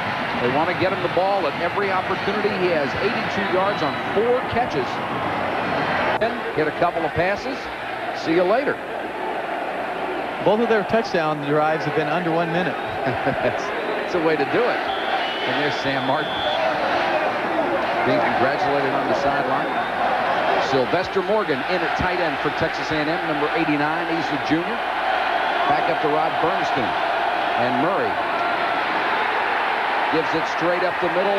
Not much for Roger Vick as Henry Thomas, the nose guard, stacks up the middle, and a little extracurricular pushing and shoving down in the middle of the pile. One of the keys to being a great nose guard is being able to get underneath the center's pads and force penetration. He stood him up, he took him on, and it just stuffs the whole play, and the rest of the linebackers and linemen can get on the play. That's a great job by the nose guard. Another Guidry from Louisiana that they call Lightning, Ron Guidry for the Yankees. I have to give Martin the same nickname. Bernstein back in the tight end. And Tommy Clapp checks in, number 77, for LSU at a left defensive end spot. Murray back to throw, quick sideline, complete again. That's to Bernstein, driven out of bounds. Rehaj over there. Boy, Rehaj has had 4 or 5 games worth of tackles here in the first half. Thank you for the welcome here to Baton Rouge. Nice down here. And you see Go, G-E-A-U-X on the left. That's tough to get used to, especially if you have a Spanish background like I did in school. Of course, I couldn't tell you how to spell go in Spanish either. 5:47 to go first half.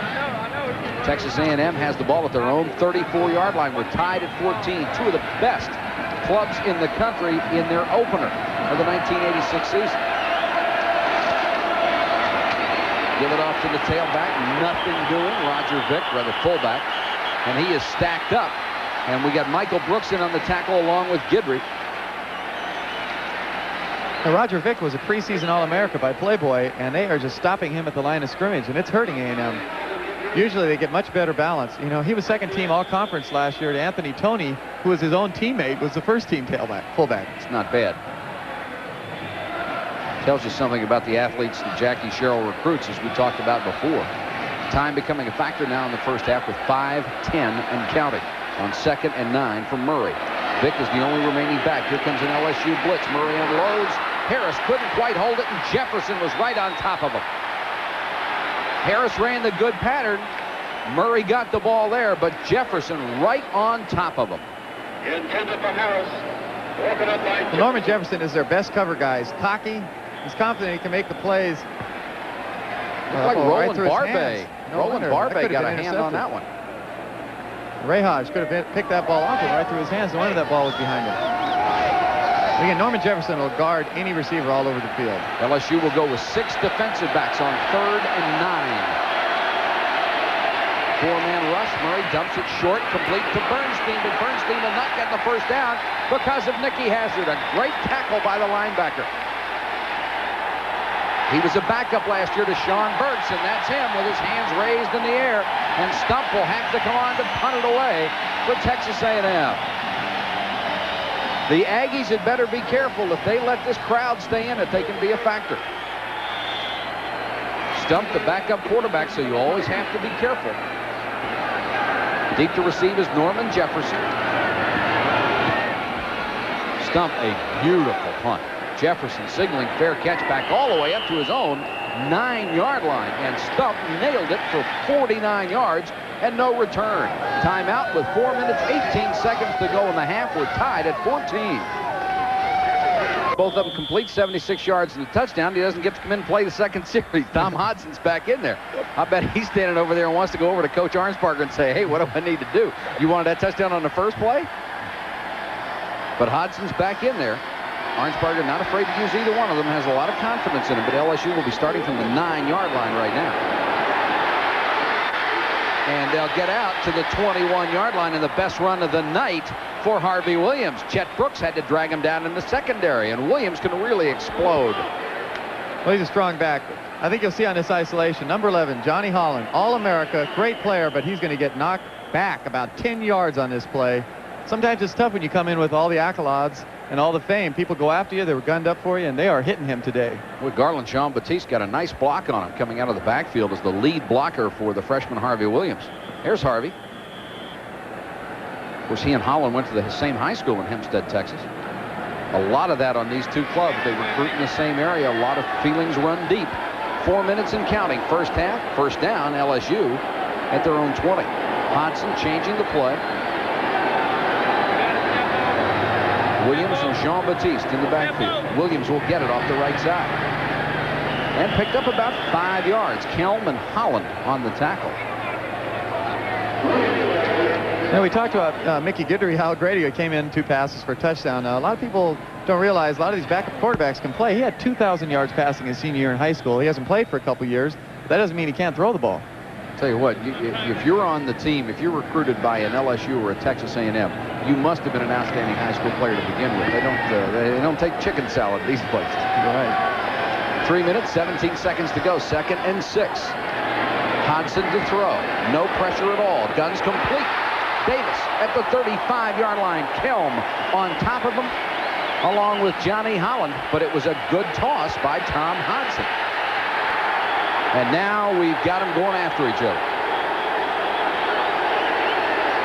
Andelsek and Alex Morris wanted a piece of each other. And Alex Morris at 187 had better back away from Andelsek at 270. Andelsek bench press is 440 pounds. I think he could probably throw him a few yards. He could bench press 3 defensive backs, couldn't he? But this is a rivalry. We came in here, we knew there was going to be some hot blood. There's no love lost. Take a look and see if we can see what happened as Holland makes the stop. So there's an All-America play.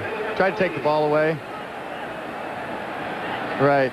And Hazard didn't like it. He and Holland will go after it, and then Andelsek gets in there. Good job by the refs controlling that one. Clock down to 2:54. It's a first down for LSU. They have the ball at their own 34. Fake to Williams. Deep sideline, and it's dropped. McGee had his hands on it, couldn't hold it. Would have been a tough catch because he had to turn his body completely. Holly on the coverage, but Hodgson got it there. Well, this could have been a great catch. Receivers dream about an opportunity to pull this type of ball down.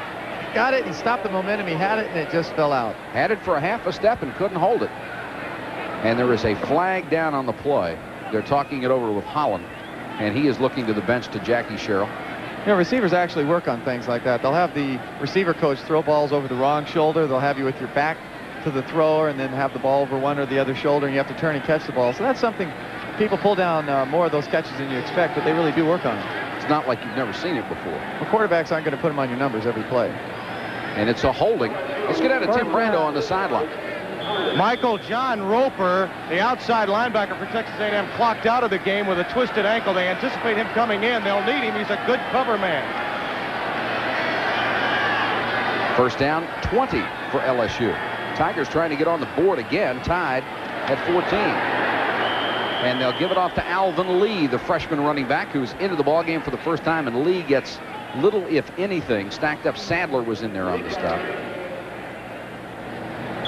Clock is running at 2:29. There is Roper on the sideline.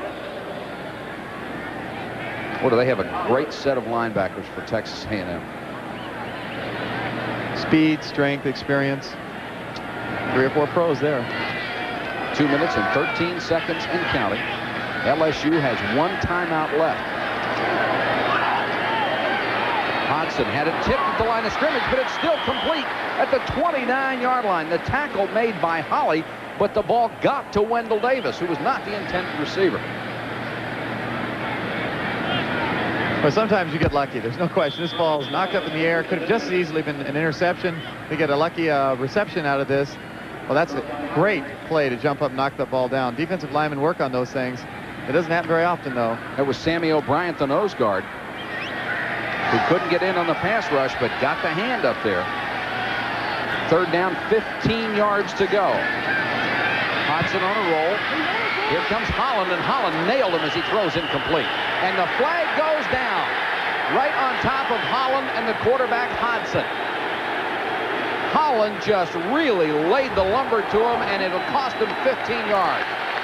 I don't know about this call. I don't either. I think it was a clean hit. I know he's frustrated because he's missed a couple plays tonight, but that was a clean hit. It's a judgment call by the official as to whether he got there in time, but you could see it coming. Holland had a head of steam. Okay. I'll tell you one thing. He absolutely hammers him. Oh, no. That is a clean play. Sure it is. Not late at all. Maybe they said he got up around the chin, went head hunting a little bit, but he sure didn't hit him late.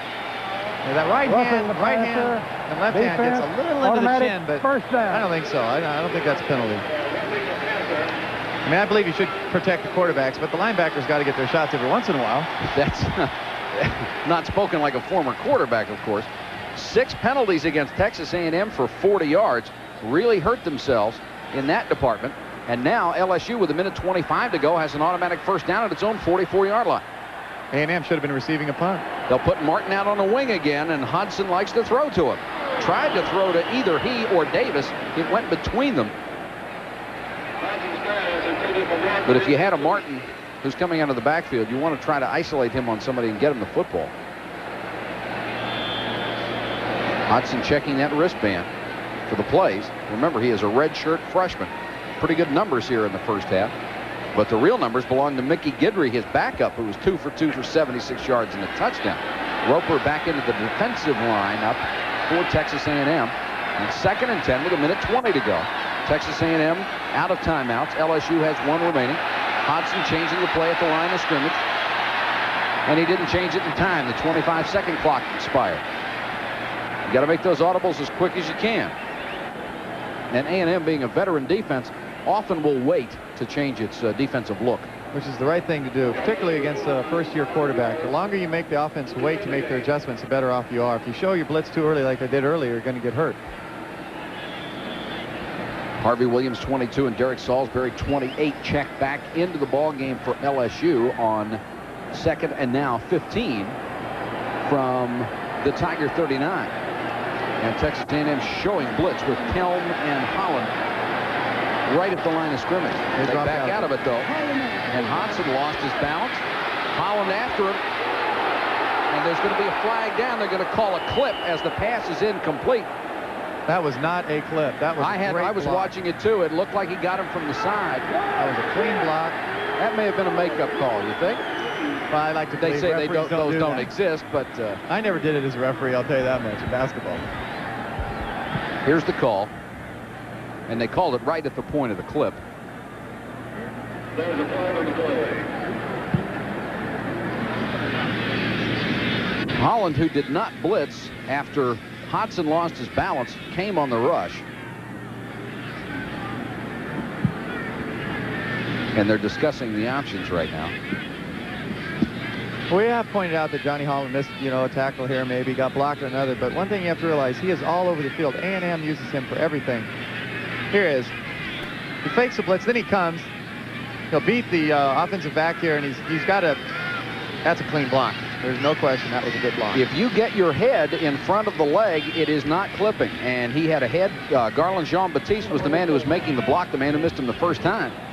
Clipping, offense, still 2nd down. Yeah, you hate to see the officials make a call like that when the replay shows clearly that it was not. Well, it's particularly disappointing for Jean-Baptiste. He missed the block early, initially, came back, made a nice effort, got a clean block, and got called for a penalty. Well, now it's 2nd and 30. This is a deep hole for LSU with 1:05 to go.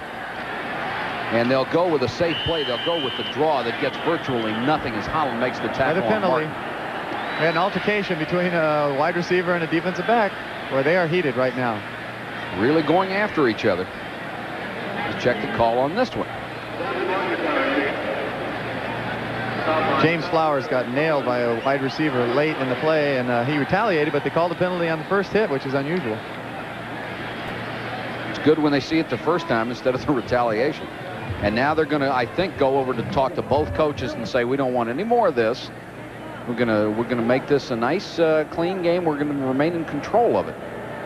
Well, it's interesting in that, both teams are very aggressive, strong teams, but actually it's been very clean. A couple of these penalties were not penalties, and now the blood's really starting to rush and everyone's heated up, but they weren't good calls. Stay with us at halftime because Larry and Bino will update you on all of tonight's games with scores and highlights on what a day it's been, and we'll look back 20 years to 1966 when Notre Dame and Michigan State met in one of college football's epic battles, and boy was it, what a great game. 10-10. And Notre Dame and Michigan put on quite a show today. 2nd and 30 it's going to be as they'll mark off this penalty against LSU. And LSU's got to be very careful now with 56 seconds to go. They could run out the clock in the first half. Dead ball, personal foul, offense, 3rd down. Well, there's no question. I think you lay low here. You just go with a real simple play up the middle. Try to give your punter a little room. Whatever yardage you pick up here, just you tack that onto your punt. So it'd be nice if they picked up 5 or 10 here. No, really, it's now 3rd and 42, so they are going to have to kick it away one way or another, unless they can get a big play out of this one and run a lot of time off the clock. They'll give it to the outside. That's Martin. Martin out to about the 23-yard line. Brooks on the tackle. Remember, Texas A&M out of timeouts. They cannot stop the clock, and I wouldn't be a bit surprised to see them come after the punter.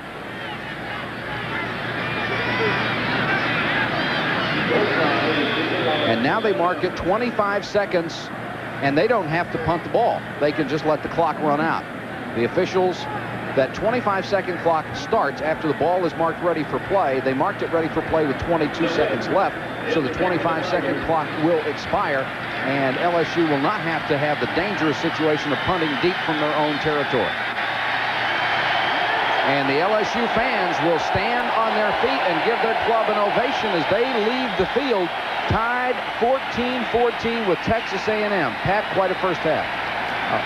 Great defense on both sides, more offense than we expected. Now let's go back to the studio and Larry Burnett and Bino for the update on college football. All right, Mike, good game going on there in Baton Rouge. Bino and I are here. We'll update the top 20 scoreboard for you, and we've got a special feature on that 1966 game between Michigan State and Notre Dame. It ended in a 10-10 tie, and in all the elements, it'll be one of the great games in college football. We'll have that coming up, and we'll do it at 3 Michigan over Notre Dame. They also have Tim Manoa. He can get it done inside and can show surprising speed as well. So that will be the game next week. Penn State taking on Boston College, and BC is coming off a big win as well. They came up with a 21-15 get-together against California. That ball game was played earlier today, and in that game they lost their starting quarterback, but Mark Camphouse came in, led them on a 52-yard drive to beat Cal. The final in that one was 21-15. So it's BC and Penn State next week, but we still have this week, and this week means the second half of LSU and A&M. Mike Patrick and Pat McAnally, let's take a look at the statistical data in this one. It's as close as the game, isn't it? And Tim, you're right. If we have a second half as good as the first half, we're going to have another enjoyable hour and a half here in Baton Rouge. And the stats almost even, which is surprising, Pat, in the fact that LSU was not expected to be able to move the ball as well as Texas A&M. But in fact, they got 2 more total yards in the first half.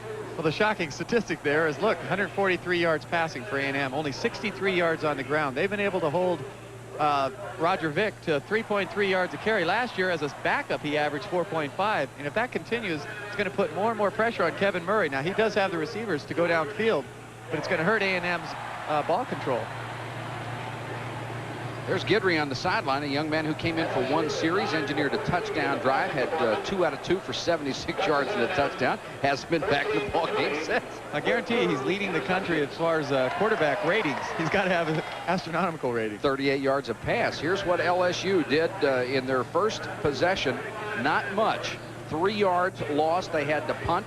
The second time they got the ball, they fumbled it away, and then they went on a 48-yard drive, got their first touchdown, then a punt after an 8-play drive, and then their most impressive drive of the entire first half, 80 yards for the touchdown. It came on only 3 plays, and then they got backed up in their own territory late in the first half. They had 2 nice touchdowns. The drives consisted of less than 1 minute of playing time. They need big plays. They need them on defense. They need them in offense if they're going to beat A&M, and they got it done in the first half. Bill Arnsparger on the sideline. Texas A&M will kick it away. We understand that Derek Salisbury, the backup wide receiver, the freshman from Thibodeau, was tossed out of the ball game for throwing a flagrant elbow late in the first half, so he will not be back in there. And here is the Texas A&M kickoff coverage team as Sam Martin and Eddie Fuller go deep to receive. Martin, 23. They wanted to keep him away from that kickoff return responsibility because at 165 pounds, he gets beaten up so much just running from scrimmage. I'm still predicting LSU will break one past the 50-yard line on a kickoff. I stuck my neck out earlier. It's been, in 3 years, this 12-man kickoff team has not let anything go more than 29 yards. They'll start from the 4. Got some room to run, cuts back at the 20 to the 25 to the 26-yard line goes Sammy Martin. And LSU will set up shop there. A 22-yard, 23-yard make it kickoff return for Martin. And that's an excellent return against these guys. Hodson comes out to start the second half for LSU. 7 out of 12 in the first half, 70 yards, 1 touchdown. His backup, Mickey Guidry, got the other touchdown. Got to be a comfortable feeling for Bill Arnsparger to have 2 quarterbacks that he has confidence in. Hodson, the redshirt freshman out of Matthews, Louisiana. Ball at the 26. Jean-Baptiste, the up back, and Martin is the tailback out of the I. Both wide receivers to the far side, and it's Martin picking his way through to about the 33-yard line. James Flowers from the left corner came up to make the stop. Well, it had to be gratifying for Coach Bill Arnsberger because he gambled it. You put a quarterback, they had decided before the game to put a quarterback in a series. Guidry in the second quarter at some point. It's kind of a strange game plan when you think about it, but it sure worked. Gentleman has probably seen his share and more of LSU football. Got to be loving it tonight. 14-14, second and 4 for the Tigers from their own 33. Once again out of the I. And Williams is now the I back. And he'll get it behind Jean-Baptiste. First down, LSU. They hit the ground, fumbled the football, and Texas A&M has recovered. And the recovery made by strong safety Alex Morris. And there's the sad look on Harvey Williams as he coughed it up. I know it's got to be disappointing for Harvey Williams. He comes in here, first game at the LSU against the A&M team he thought he might play for. It's a nice blocking job. They open the hole for him. He just gets stripped of the ball. There's a lot of big, strong arms in there. Clearly a fumble, and A&M will set up shop at the LSU 41. And they'll give it to Vick, the fullback, who has not had much success. He is stopped by Hazard and Barbe. Here's what Texas A&M was able to do in the first half when they had the football. The first time they got their hands on it, they went 75 yards for a touchdown in 10 plays. The next two series were stopped by intercepted passes, and then once again, they went 78 yards, a long touchdown drive. The only two times they were really stopped on their own was when they had to punt the ball the last two possessions of the first half. 2nd and 7 right here. And incomplete as it was off the fingertips of Keith Woodside. Murray may have had a little bit too much mustard on that. Ron Sancho dropped back off his left end outside linebacker spot in coverage. Number 29, Rod Bernstein. When you start catching passes early in the game, you're going to get some attention. They're definitely holding him. Not only double teaming him, they're grabbing his shirt right in front of an official. I can't believe the official didn't see it. No call. But it's tough sometimes. He gets blocked out of making some of those calls. But Rod Bernstein is going to be getting a lot of attention this afternoon. Guarantee that. Brooks is really their best cover man, and I think he has spent most of his night on Bernstein. 3rd down, 8 yards to go. Murray just standing comfortably in the pocket. Complete pass, first down at the 29. They hit Shea Walker on a beautiful throw. Pearson with great defense, but Walker had inside position, and Murray just lined it in there. A lot of times people don't realize the quarterbacks, even though they appear to have a lot of time to throw a ball, once they throw it, they make that completion, they get hit all the time. They have so many bruises after games no one ever noticed when from the stands. Boy, what a toss, though. And his feet were planted. He didn't move them once. He just went back and set up. Ball at the 30. This is Vick trying to get outside. Got some room to run for the first time. He'll pick up about 7 yards. Chris Carrier rode him to the ground, the weak safety. Vick is a quality player, and we have another A&M player down at the sideline at the 25-yard line, and they'll have to attend to him.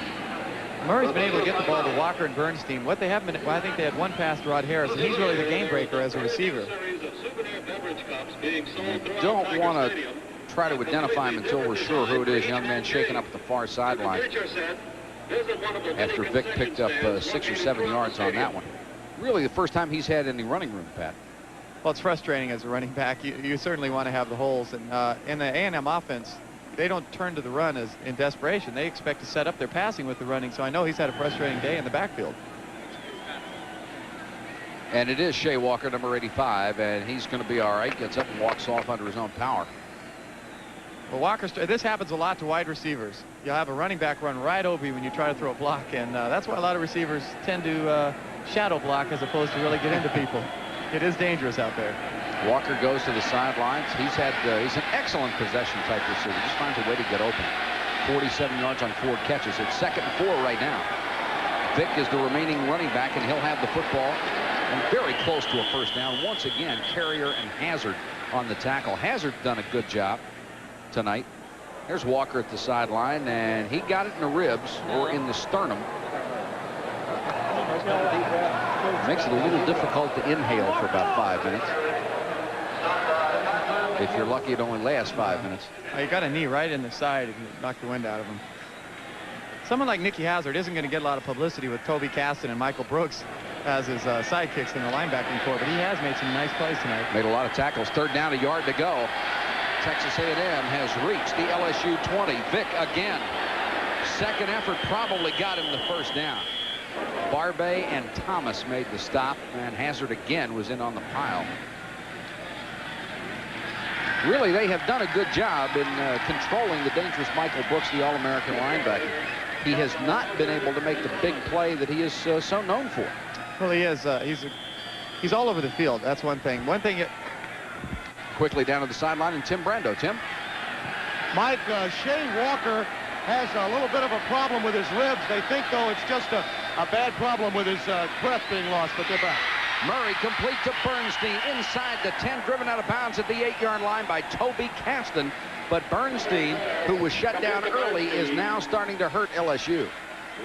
They like to run him underneath on these little delay patterns. Again, he's just too fast for a linebacker to take man-to-man. And in these zones, when he catches the ball, the key to the A&M offense is to catch these short passes and turn them up and turn them into 10, 15-yard gains, which is what they've been able to do. He's caught 5 passes tonight. This is reminiscent of his Cotton Bowl performance a year ago when he caught 6 passes in that ball game after only 9 in their entire regular season.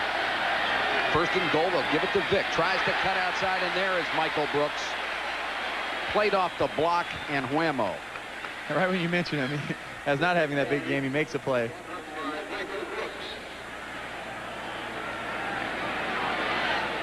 Well, Michael Brooks makes a lot of plays in the backfield. He's so fast and explosive.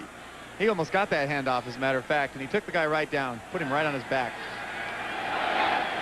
Bill Arnsparger said he could be the best he has ever been around. Made All-State as a high school sophomore. He said it was like swatting flies after playing with all the guys in his tough Ruston, Louisiana neighborhood. First time Murray has really had all that much pressure, was chased out of the pocket by Nicky Hazard again and 4 or 5 of his teammates, and they forced him out of bounds that time. Well, talking about Rod Bernstein, only had 9 catches, and he goes into the Cotton Bowl and he picks off, 6. He has 6 catches that game. Coach has said going into the season, it gives you such a lift as an athlete. Comes into this year, he had a big game. Not only is he more confident, but the quarterback, Kevin Murray, is going to go to him more. The coaches are going to call his number. I think he's in for a big year. Murray looks to the sideline to Jackie Sherrill and the offensive coaches on 3rd and goal from the 9. They'll send 2 wide receivers to the near side. Thompson, number 80, and Harris, 17.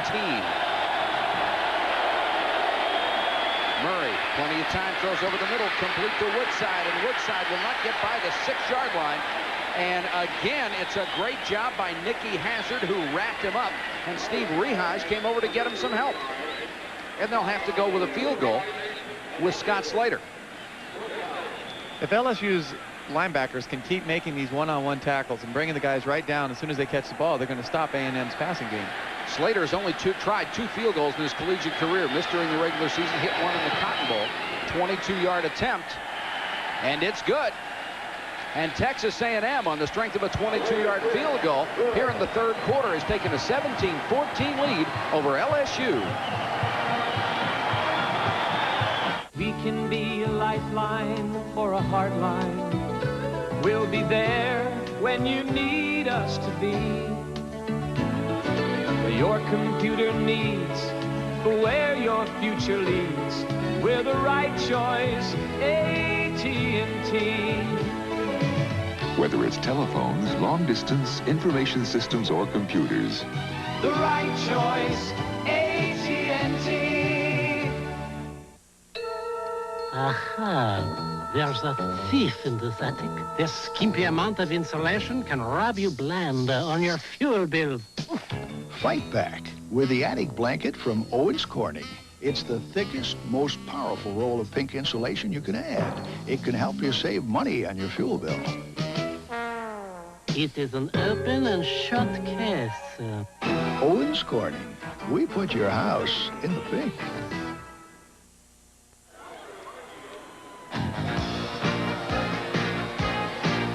Texas A&M at LSU is being brought to you by Jeep. There's a feeling you can get only in a Jeep. And by UPS. Whether it's for overnight letters or packages, UPS runs the tightest ship in the shipping business.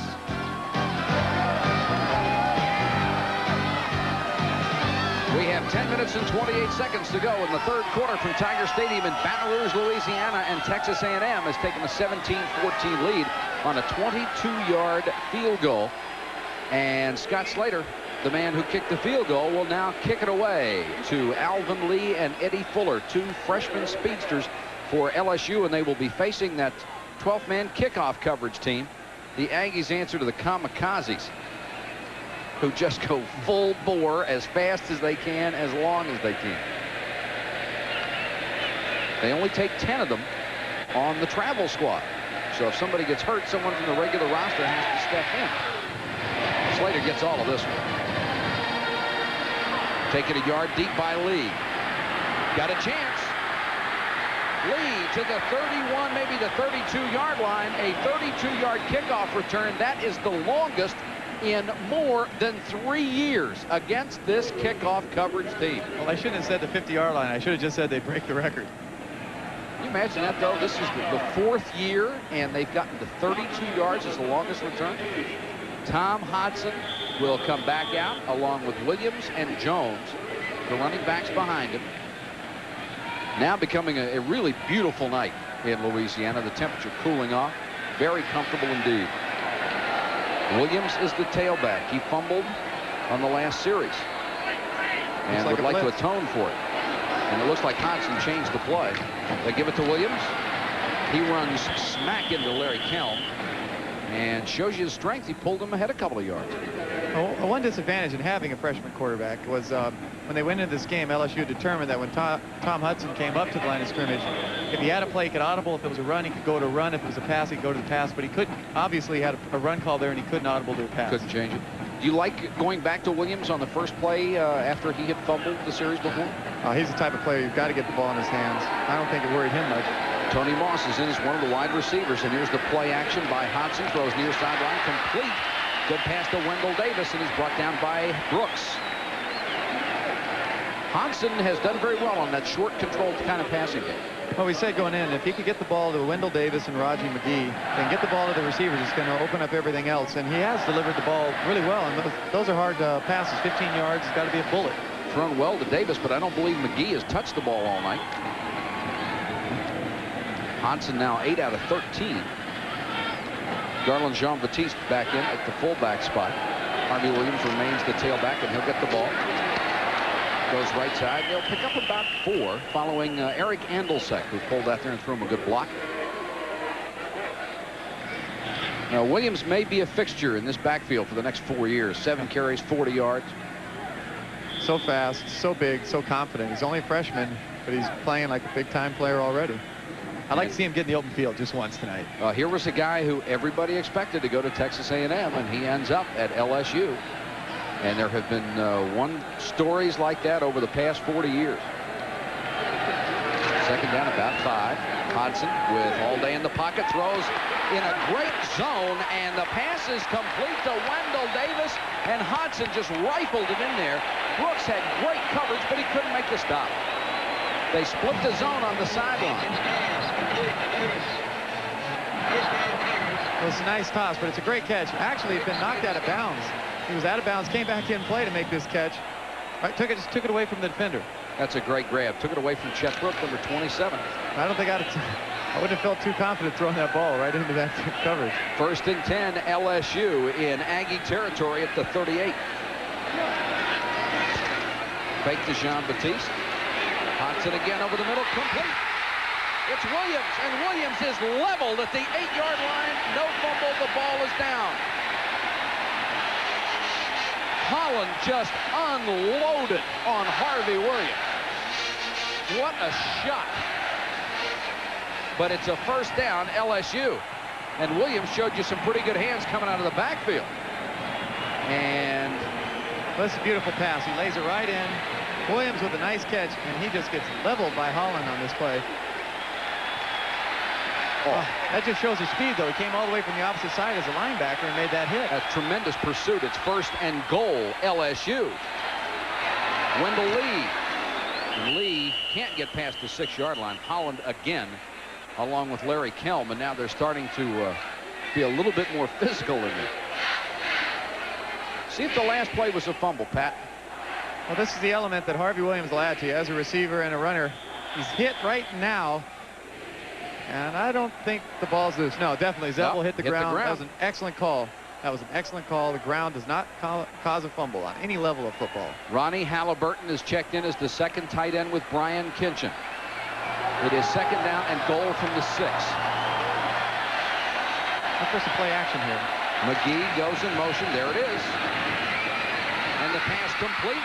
Inside the 5 to about the 4 to Alvin Lee. Jeff Holly right on top of him. That's good defense in the secondary for A&M.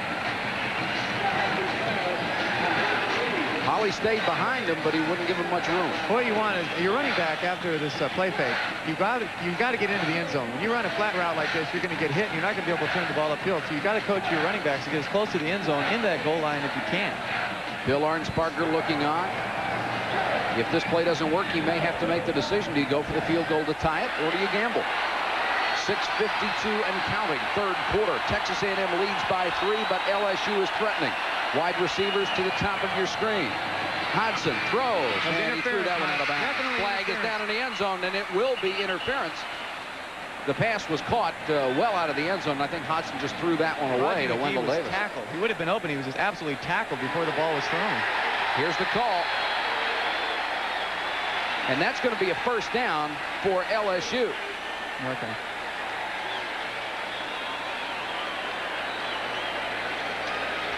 The officials are sorted out down here. That's the kind of penalty you hate to see. They really had all the receivers blanketed, and he just absolutely tackled them. The ball was actually being thrown to another receiver.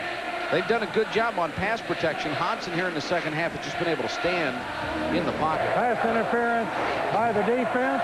Automatic first down at the 2. First and goal. Halliburton comes back in as the second tight end. And they'll have 4 shots to stuff it in there. That's a 1-inch penalty, but it's the biggest penalty of the game thus far. Lee 26 and Garland Jean-Baptiste 44, the running backs. Send McGee in motion. Lee with a fake. Toss, knocked down, almost intercepted by Chet Brooks. Brooks was out there, a little surprised at the call maybe on first and goal from the 2. No, I think they came in expecting to go with some play action early, which is the right play. This is just an outstanding defensive play. Just a little half roll, the toughest pass to guard and defense. Had a little flat pattern. He just dove and knocked the ball down just in the nick of time. It's so difficult to guard those backs out of the backfield. Trying to get it to Kinchin that time. Harvey Williams will check in on second and goal. He'll be the tailback in the eye behind Jean-Baptiste. 2 tight ends and McGee in motion. Williams diving. Didn't get there. Serious hang time on that dive, though. Boy, it was. Mark him down inside the 1-yard line. A&M's defensive line just absolutely stops this play, and he has nowhere to go but up and over the top, and then the backers just nail him, push him back. He's like Dwight Stones. We got to pretend we're linebackers here. He's going to jump up, try to go over the top, but he is met by everybody and just drop. Alex Morris, big hitter. Third down, goal. They'll try the dive again. Second effort, touchdown. Was that an athletic move?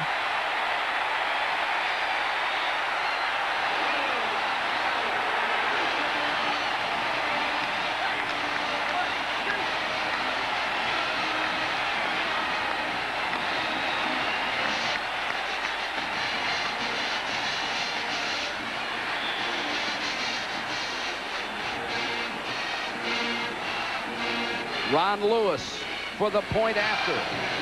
It's good. And Harvey Williams with the first touchdown of what should be a brilliant college career, and he did it on second effort. Well, they had stopped him on this. He jumped so high when he gets up off the ground, but he had really nowhere to go. They stopped him, but he somehow managed to land on his feet and fall forward again. And that was Alex Morris, again, number 30, who was in on the original hit, but they couldn't stop him the second time. You got to watch this play again. Watch how high he gets. They meet him. 5 guys hit him. He's down and somehow lands on his feet and gets in. That's just and who did he get away from? Johnny Holland was the last man who had a hand on him. There's Arnsparger. And it's a 21-17 LSU lead with 5:58 to go in the third quarter. Don't go away. Jeep Cherokee has just been reborn. It can now be ordered with a 4-liter, 6-cylinder, 173-horsepower engine. Nothing in Cherokee's class even comes close. In fact, with this engine and a choice of 2 or 4 doors and 2 shift-on-the-fly 4-wheel drive systems, you could say nothing's in Cherokee's class.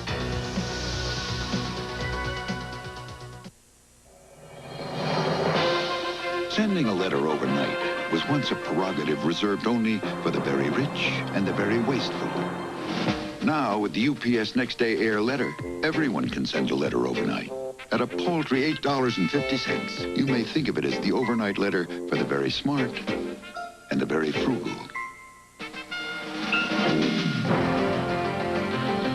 UPS, we run the tightest ship in the shipping business.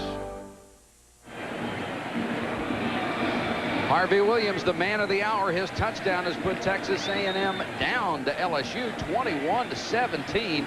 Well, I bet that feels good. Can we get one of those towels up here? Still feels like it's about 80 degrees. Matt DeFrank will kick it away for LSU. Rod Harris standing at the 3-yard line, and 7th-ranked Texas A&M finds itself down by 4 points on the road.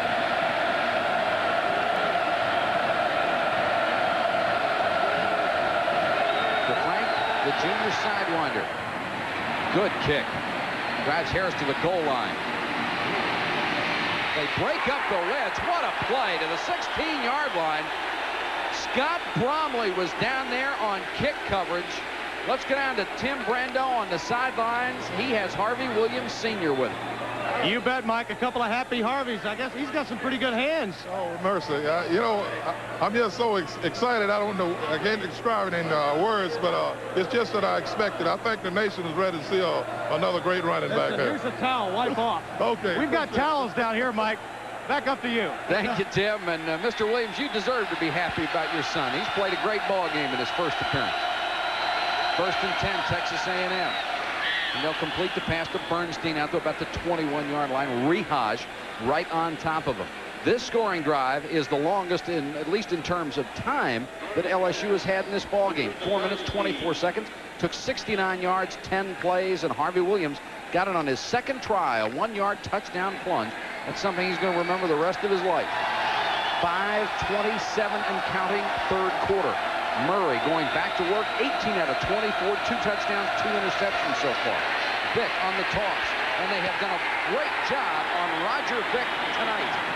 Number 97, Tommy Clapp, and Toby Caston, 69, along with Brooks. We're out there to make this stop.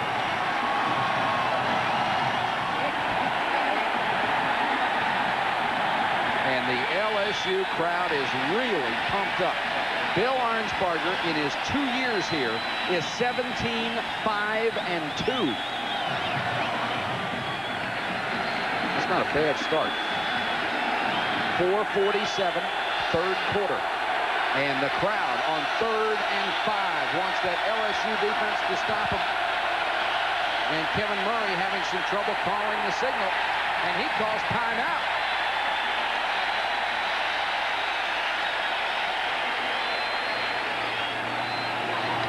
Murray just couldn't hear, and he'll go over to talk to Jackie Sherrill with 4.5 minutes to go, 3rd quarter. Texas A&M down to LSU by 4.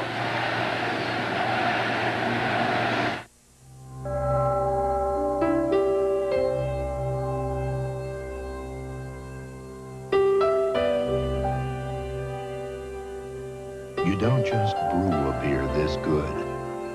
You nurture it day and night. But we don't mind. Our nights make Michelob. And Michelob could make your night the best part of your day.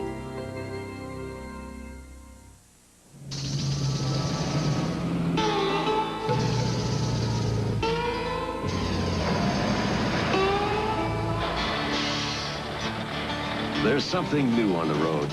It's built by Jeep. It's the kind of truck only Jeep could build. But it's also the kind of truck just about anybody can afford. The new short bed Jeep Comanche Sport Truck. It's worth a look. Arkansas offensive lineman Chris Beckett talks about the importance of education. Well, I sincerely feel that keeping my priorities of academics, athletics, and the social life in a clear, proper perspective and focusing in on those priorities in exactly that order has been instrumental in completing my undergraduate studies in 3 years. And now I look forward to the big challenge of continuing to combine a football career with the pursuit of a law degree in my final 2 years of college eligibility.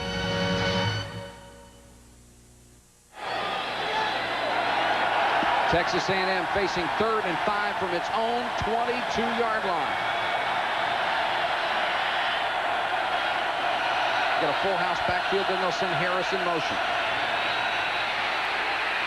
Murray on the scramble, and he got the first down.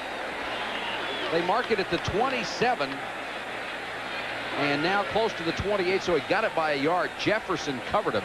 Good hustle by Kevin Murray. He actually did not make this first down. Well, he played Major League Baseball as a rookie, and this is a nice, clean slide.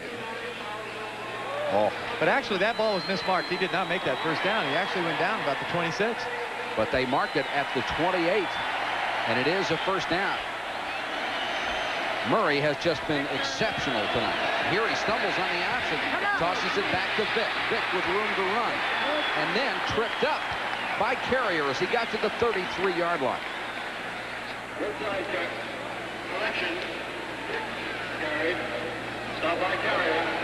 Here's a human mountain. Watch the quickness. He's going to cut. Marshall Land just cuts down the backer. Kobe Caston. Excellent leg whip with that. Those are some tree stumps going at you when those legs whip you. 347 pounds going for your ankles. He lost 50 pounds to get there. That's right. He was up to 392. They'll toss it to Woodside, who has not been a factor lately. Woodside breaks this one. Couldn't keep his balance. He might have gone all the way as he got to the 50-yard line. Woodside almost broke it. But they're able to use Marshall Land to get this corner again. And when Keith Woodside gets some running room, he is dangerous. In fact, right now, he just loses his balance. Marshall Land again. Big man's making his presence known. That's an excellent block. He sealed the whole corner. When he gets a corner, he leaves you a lot of yardage, a lot of room to run around. It's a corner. Woodside will go to the sideline after 8 carries for 55 yards.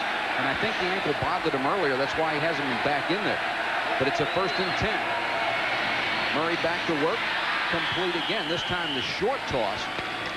The tackle made by Sancho. That's Washington into the ballgame. And they have just announced that the attendance tonight is the 2nd largest crowd in the history of Tiger Stadium. 79,713. Capacity here is 77,542, so they used a shoehorn to pack them in here. Wonder what they did in 1983 against Washington. They got 82,390 in here. Murray again, this time to Bernstein, the tight end, inside the 40 to about the 39-yard line, and Bernstein got up and complained about the hit by Lawrence as he was going down. Pearson was the initial tackler. Again, A&M's going to throw these short little tosses. But if LSU can make those tackles man-to-man, they're going to do fine. There are the officers of the day from the Cadet Corps of Texas A&M. Trying to root their ball club on. They find themselves down by 4 points with 2:17 to go, 3rd quarter. 1st and 10, Aggies at the LSU 38. Roger Vick, no dice. Got absolutely nothing against Darrell Phillips. The backup nose guard who just stuffed him. Bernstein, 7 catches, 69 yards tonight. He might pass his entire season's total last year in this game. Only had 9 all last year. Roger Vick now has gone over the 51-yard mark, or over the 50-yard mark, the 51. But it's taken him 18 carries to do it. 2nd down and 10. Murray back to throw.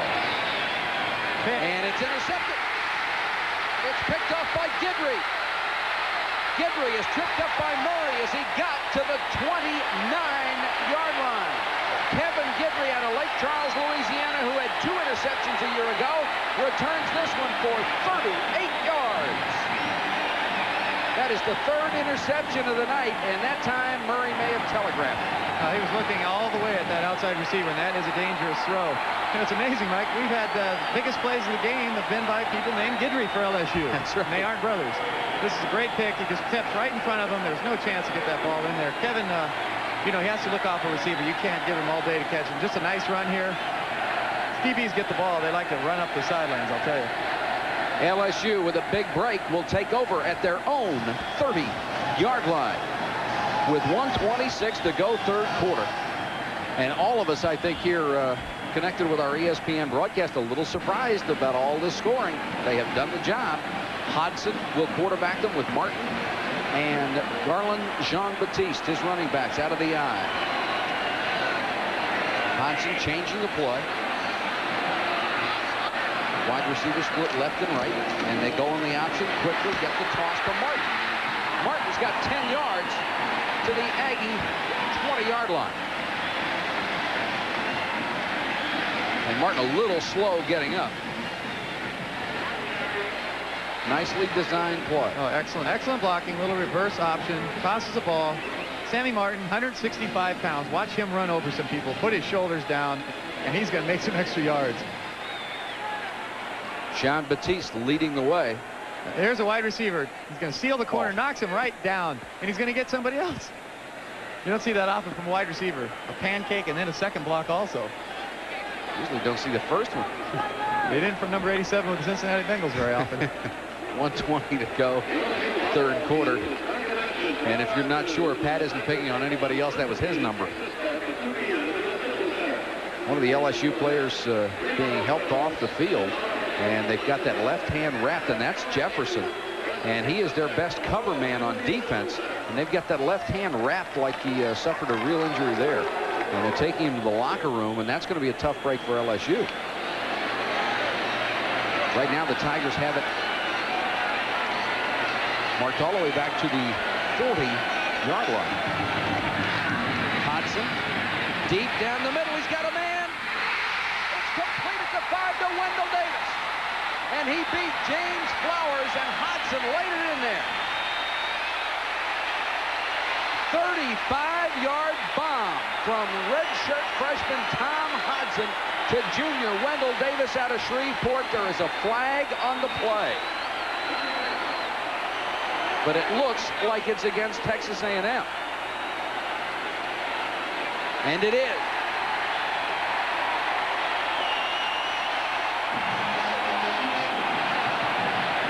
Tom Hodson's going to show us here right now why he threw for over 3,000 yards in his senior year. You don't see it on the camera, but it's a perfect throw, and Wendell Davis is having a big game tonight. This is a great catch. Super. Over the shoulder. Couldn't see the ball to the last second.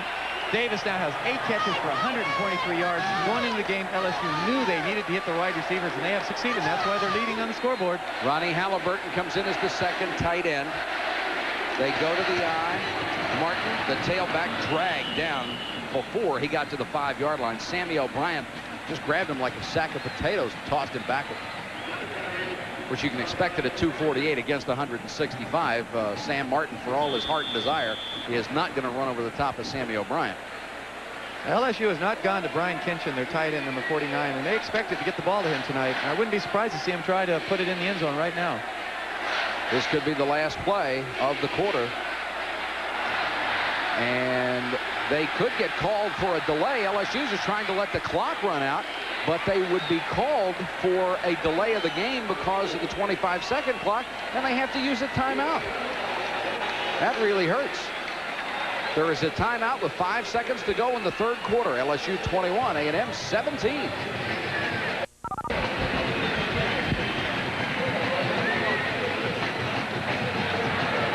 Your car is under attack. Attack from the sun, rain, commercial car washes, environmental pollution, and road grime. But now there's CarBuff. With new technology, we have the chemicals and specially designed application methods to keep your car looking showroom new for years. So if your car has lost some or maybe all of its original new car look, CarBuff International has the answer for you. We clean interiors, exteriors, engines, tires, bumpers, moldings, and trim. Stop that attack against your car and protect your sizable investment now. Call 735-BUFF for an appointment to make your car look new. North Park Lincoln Mercury offers a free lifetime service guarantee on all Lincolns, Mercurys, and Mercurs. If your car needs repair, you pay just once. Then if the covered part ever has to be fixed again, we'll fix it free. Free parts, free labor. And if you buy a Lincoln from North Park, you get a free loan car if yours is being serviced. 2 good reasons why we've led the nation in Lincoln Mercury retail sales over the past 5 years. North Park Lincoln Mercury, where exceptional service is standard equipment. San Pedro at Loop 410. America's high school students are doing their best on ESPN's Scholastic Sports America. I'm Chris Fowler. Please join me every Saturday, 6:30 Eastern on ESPN. Couple of scores to update. USC now leading Illinois at the LA Coliseum by the score of 28-16. Rodney Peete has scored on a 32-yard run, and Miami is just clobbering Texas Tech. It's just at the start of the fourth quarter now. Miami on top 54-11.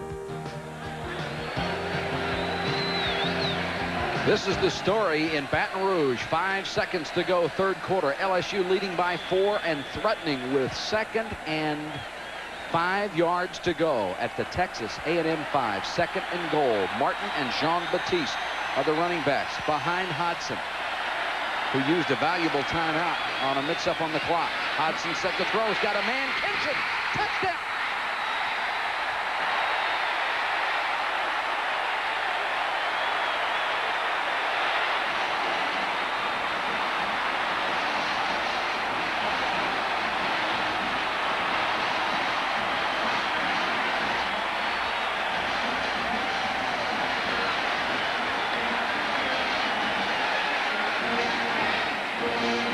Lewis comes on for the point after.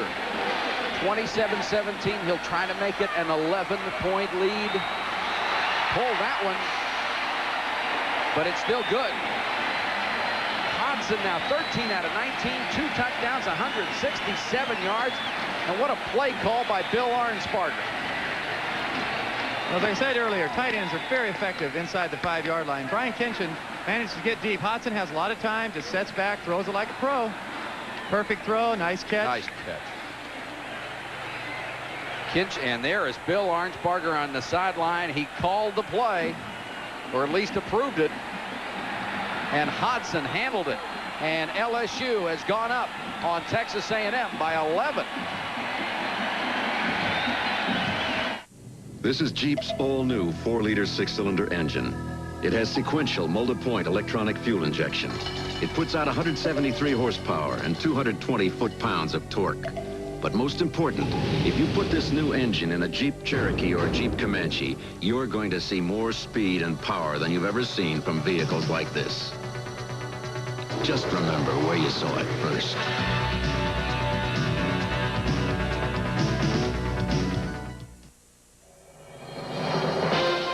Sending a letter overnight was once a prerogative reserved only for the very rich and the very wasteful. Now, with the UPS Next Day Air letter, everyone can send a letter overnight at a paltry $8.50. You may think of it as the overnight letter for the very smart and the very frugal. UPS, we run the tightest ship in the shipping business. When people work, chances are they're wearing Dickies. It's the best-selling work set in America. And if you need coveralls, overalls, work gloves, socks, or shirts, footwear, headgear, underwear, or outerwear, they all have Dickies horseshoe label. Dickies are America's favorite work clothes. But who says you have to work in them? Dickies, made with Celanese Fortrell polyester.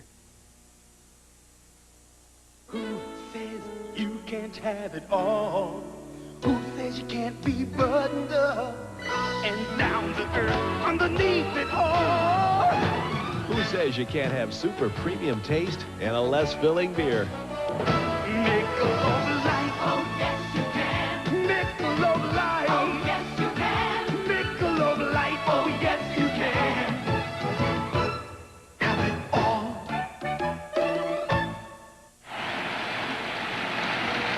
In a day of great games and surprises, we have one coming your way with Hodson leading the way for LSU. He has his club on top 28-17. DeFrank will kick off as we get set to start the fourth quarter. And there is Rod Harris, the sophomore. He is a burner. He can hurt you. And right now, Texas A&M needs it in the worst way. They're down 11. They need 2 touchdowns or a touchdown, a 2-point conversion, and a field goal just to tie. And they are pumped in Baton Rouge. Taken by Taylor, one of the up men. And Taylor will get to the 29-yard line, a 21-yard return. Let's go back and take a look at that touchdown catch by Kinchin, and it was a great one. Well, this is what play action will do for you. Fakes to the tailback, he buys himself a lot of time, he just sets his feet, and he just lobs this ball perfectly to number 49, Brian Kinchin, makes a nice catch. he is not playing like a red-shirted freshman. No, he's not. Tom Hodson is sitting in there. He's getting time to throw, and he's picking his receivers and hitting them right on the numbers. Texas A&M has to go to work on offense from the 24-yard line. Murray wants to throw, and it's dropped by Shea Walker, the last guy you would think would drop a pass. He's got great hands. Well, sometimes when you have sore ribs and you're running a slant pattern, you might think twice. But that just hit him on the hands, and he dropped it. Bet you he doesn't drop another one the rest of the night. He can get open, and I know Murray likes to look for him. He might drop one the rest of the year. That's right. 2nd and 10. Murray leads them out. He's had an excellent ball game, but he's been burned by 3 interceptions. Has all the time in the world, and this time he hits the man again, Shea Walker. He didn't drop that one, and Murray laid it on the numbers again. Pearson made the tackle, but it's a first down, and Walker comes up limping a little bit. That's a sign of a good quarterback, though. Kevin Murray went right back to number 85, Shea Walker. He's going to catch the ball, as we said, almost every time. There is Marshall Lamb, the starting right offensive tackle, 347 pounds. He only had 17 snaps to play last year before he was hurt. This is his senior year. Jackie Sherrill still thinks he's going to play in the pros. This is Vick on the delay. Across midfield down to about the LSU 48-yard line. Carl Wilson on the stop. Murray on the night, 21 out of 30, 204 yards, a couple of touchdowns, but he's had those 3 interceptions. One of the reasons that A&M's offensive running game hasn't done that well is because the defensive backs and linebackers for LSU are making the tackles, and they're making them and dropping them on the first. They're not missing anything. 2nd down, 5 yards to go. Vick, the remaining running back. Woodside is on a wing. They look for Woodside and find him. 45, 44, 43-yard line. He should have the first down again. Swarmed over. Hazard in on the stop again, along with Ron Sancho, 52. Hazard's had quite a ball game. Well, Nicky Hazard, number 48 here, you'll see him drop into his pass coverage and he'll make a tackle again. He's had 13 tackles tonight, 11 solos. Watch him drill Woodside right here. That's a tough man to bring down one-on-one. First down, A&M at the 43-yard line of LSU. Jackie Sherrill knows his ball club is in trouble. Preseason number 1 in a couple of polls. They're ranked 7th right now. Ball batted down at the line of scrimmage, and it looked like it was number 62, Darrell Phillips, the backup nose guard. He's got a hand on it. Made a couple of big plays. We have 13 minutes and 24 seconds left to go in this ball game. LSU leading Texas A&M 28-17. This is Mike Patrick along with Pat McAnally and Tim Brando. We're really glad you could join us on ESPN for a Saturday night football game from Baton Rouge. It's been a dandy, and it's far from over. Murray. Big play here under pressure. Got rid of it complete to Vick, but Vick is only going to get about a yard out of it. Stacked up by James Pearson. Started the first part of last year and has got the job again as he and Kevin Guidry have split a lot of playing time at that right corner. One thing I love about college football is you never know who the star is going to be. Nicky Hazard comes into this game. All we did was talk about Michael Brooks, Johnny Holland, Toby Caston, and here's Nicky Hazard with 11 solo tackles. He's done the job. Sometimes offenses try to pick on what they think would be a weak link, and there isn't one. Murray back to throw. In trouble. They got it. Michael Brooks with a sack at the 45. The All-American from Ruston, Louisiana comes through with the big play. They love to bring him on the pass rush. Every time they can blitz somebody, every time they bring a linebacker, Michael Brooks, number 94, is the man. He's as strong as defensive lineman, and he's fast. He just play right off the guard, broke the away from the block, and dropped the quarterback.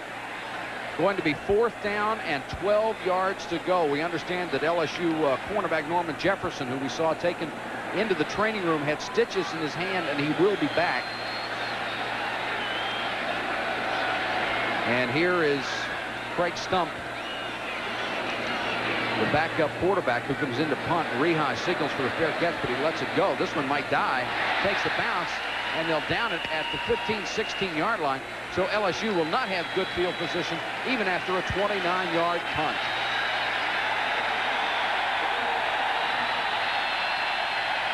Ramada wants to know what makes John Madden mad. Try to get some special treatment in a hotel. You show them your gold card, your silver card, every precious metal card in the book, and they still treat you like a nobody. But don't get mad. Just get yourself a free Ramada business card. One little red card, get your preferred room rate, express check-in and check-out, and more. With treatment like that, why carry anything else? Yeah. Next time, Ramada. Call 1-800-2-RAMADA. You know, life's too short to worry about impressing other people. I mean, have you ever been really impressed by a person's credit card? What matters about a credit card is how it impresses me. MasterCard gives me what I want, and anything is possible. It goes where I want to go. Could be Timbuktu. When I want, day or night. Don't talk to me about impressions. Give me possibilities. MasterCard. Master the possibilities.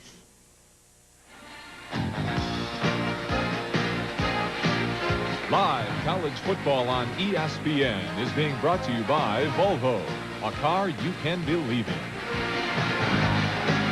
11 minutes, 49 seconds left to go in the ball game from Tiger Stadium in Baton Rouge, and LSU is surprising Texas A&M 28-17. The Tigers have the football.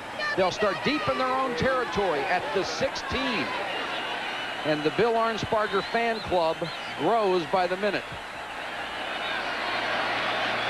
Harris is in at fullback, number 30.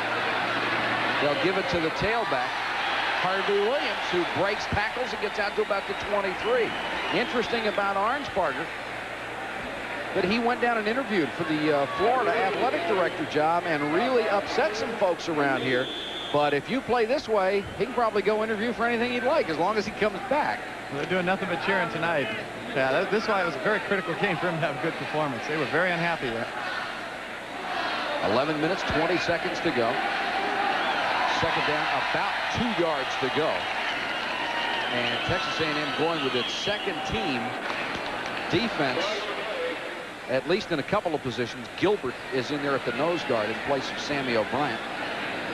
The starting ends are in there, Sadler and Muller, and the call is going to go against LSU. Now the officials will sort it out. Updating you on some scores, Southern Cal has beaten Illinois, the final 31-16. False start, offense. False start on LSU. So instead of 2nd and 3, they're going to have a 2nd and 8 situation. Love the Tigers, you bet they do. They love them win or lose, but somehow you tend to love them a little more when they win. And that's everywhere. But they have jammed in here tonight, the 2nd largest crowd in this stadium's glorious history. And they have seen some football down here at LSU. I'm not sure what the delay is right now. It looks like the 25-second clock not working. Hope you're going to be with us next Saturday, the 20th of September. Our coverage between Penn State and Boston College will start at 7 o'clock Eastern, 4 o'clock Pacific. Larry and Bino will host the Lincoln Mercury College Football Scoreboard Show. And at 7:30, Penn State will kick it off against BC, a winner today. Immediately following the game, stay tuned for the Hartford Insurance Group College Football Report. Larry and Bino will be there with you, and it never fails every Saturday. Upset and surprise, and we sure had them today. Can you believe Ohio State just had it handed to them on the West Coast? They're not going to be happy. Those Buckeye fans are not going to be happy about that one. No, especially when you start in the top 5 of the country and lose the first 2. There's a good look at Mickey Guidry, who has come back into the ball game. And what a story this kid has been. He came in the first half, threw 2 passes, and got a touchdown out of it, and hasn't been back in the ball game since. First time Ohio State has started 0-2 since the 1890s. I love trivia. 10:58 to go. Second down, 8 yards to go. Guidry, the quarterback, has McGee in motion. The toss to Williams. Good cutback, and he was drilled as he got up to about the 22-yard line. Jay Muller trailing the play really got a shoulder pad in there. Harvey Williams, as a freshman running back, has acquitted himself rather well. 11 for 53 and a touchdown. Well, that play didn't gain much, maybe 3 or 4 yards, but you could really see he's 6'2", he's 205 pounds and great acceleration, and he's fearless. Another freshman, Alvin Lee, comes in to take the spot at tailback. And we've got a timeout called by Texas A&M. That's 5 timeouts tonight they've thrown away for a variety of reasons. 28-17. LSU with the lead. 10-19 to go in the ball game. We'll be back right after this.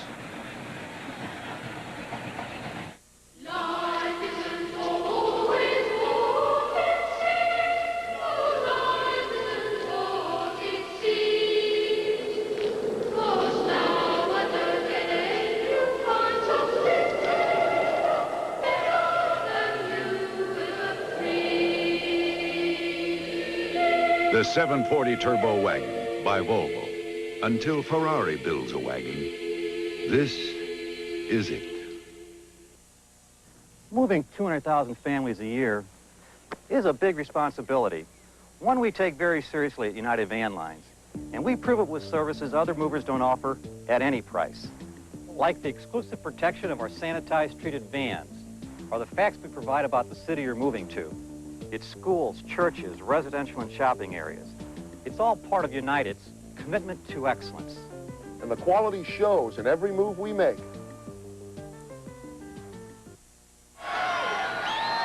Third down, 4 yards to go for LSU. They have the ball at their own 23-yard line, trying to keep this drive alive and burn some time off the clock that shows 10 minutes and 19 seconds to go.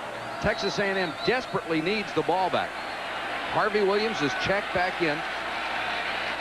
He is now to wing left. The fullback is Mickey Harris, number 30, on 3rd and 4. Mickey Guidry, the quarterback. Pressure. He got away from the rush and throws incomplete. It was tipped, it appeared to be. Aaron Wallace may have gotten a hand on Todd Howard, number 73. May have been the man that tipped it. Guidry flushed out of the pocket and unloaded. At least didn't take the loss. And now they'll have to kick it away. Well, this would be a great time to have another 58-yarder like he did on the first effort. Matt DeFrank kicking to Mickey Washington, who is standing at his own 45-yard line. 180-pound freshman, another burner. Most of these guys can run. Good blocking. DeFrank drives one out of there. Washington fumble.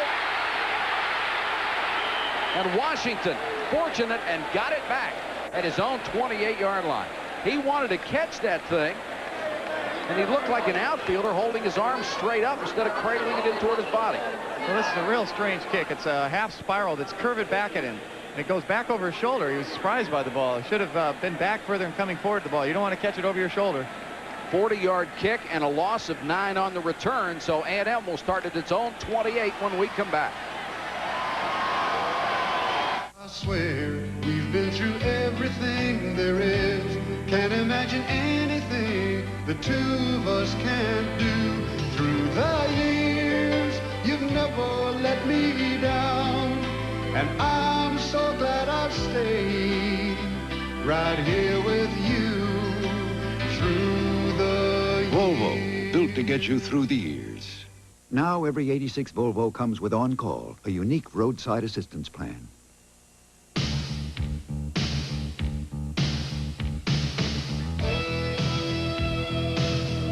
The night has a beat of its own, a feel of its own, a beer of its own. Exceptionally smooth Michelob. It could make tonight the best part of your day. Texas A&M sold 6,000 tickets for this ball game, all that they had. And they are not a very happy group right now, down 28-17. And they're going to have to go to work on offense. Kevin Murray brings them out from the 28-yard line. Draw play. This is Valentine to the 37-yard line. The senior from Marshall, tackled by Nicky Hazard, who has been all over the field. Here's what Texas A&M has done to itself. 3 interceptions. 1 didn't hurt them because LSU fumbled it back. The other 2 led to Tiger touchdowns and a 28-17 lead. Murray has been intercepted those 3 times. He has thrown a pair of touchdown passes. They'll get it to Vick on the toss.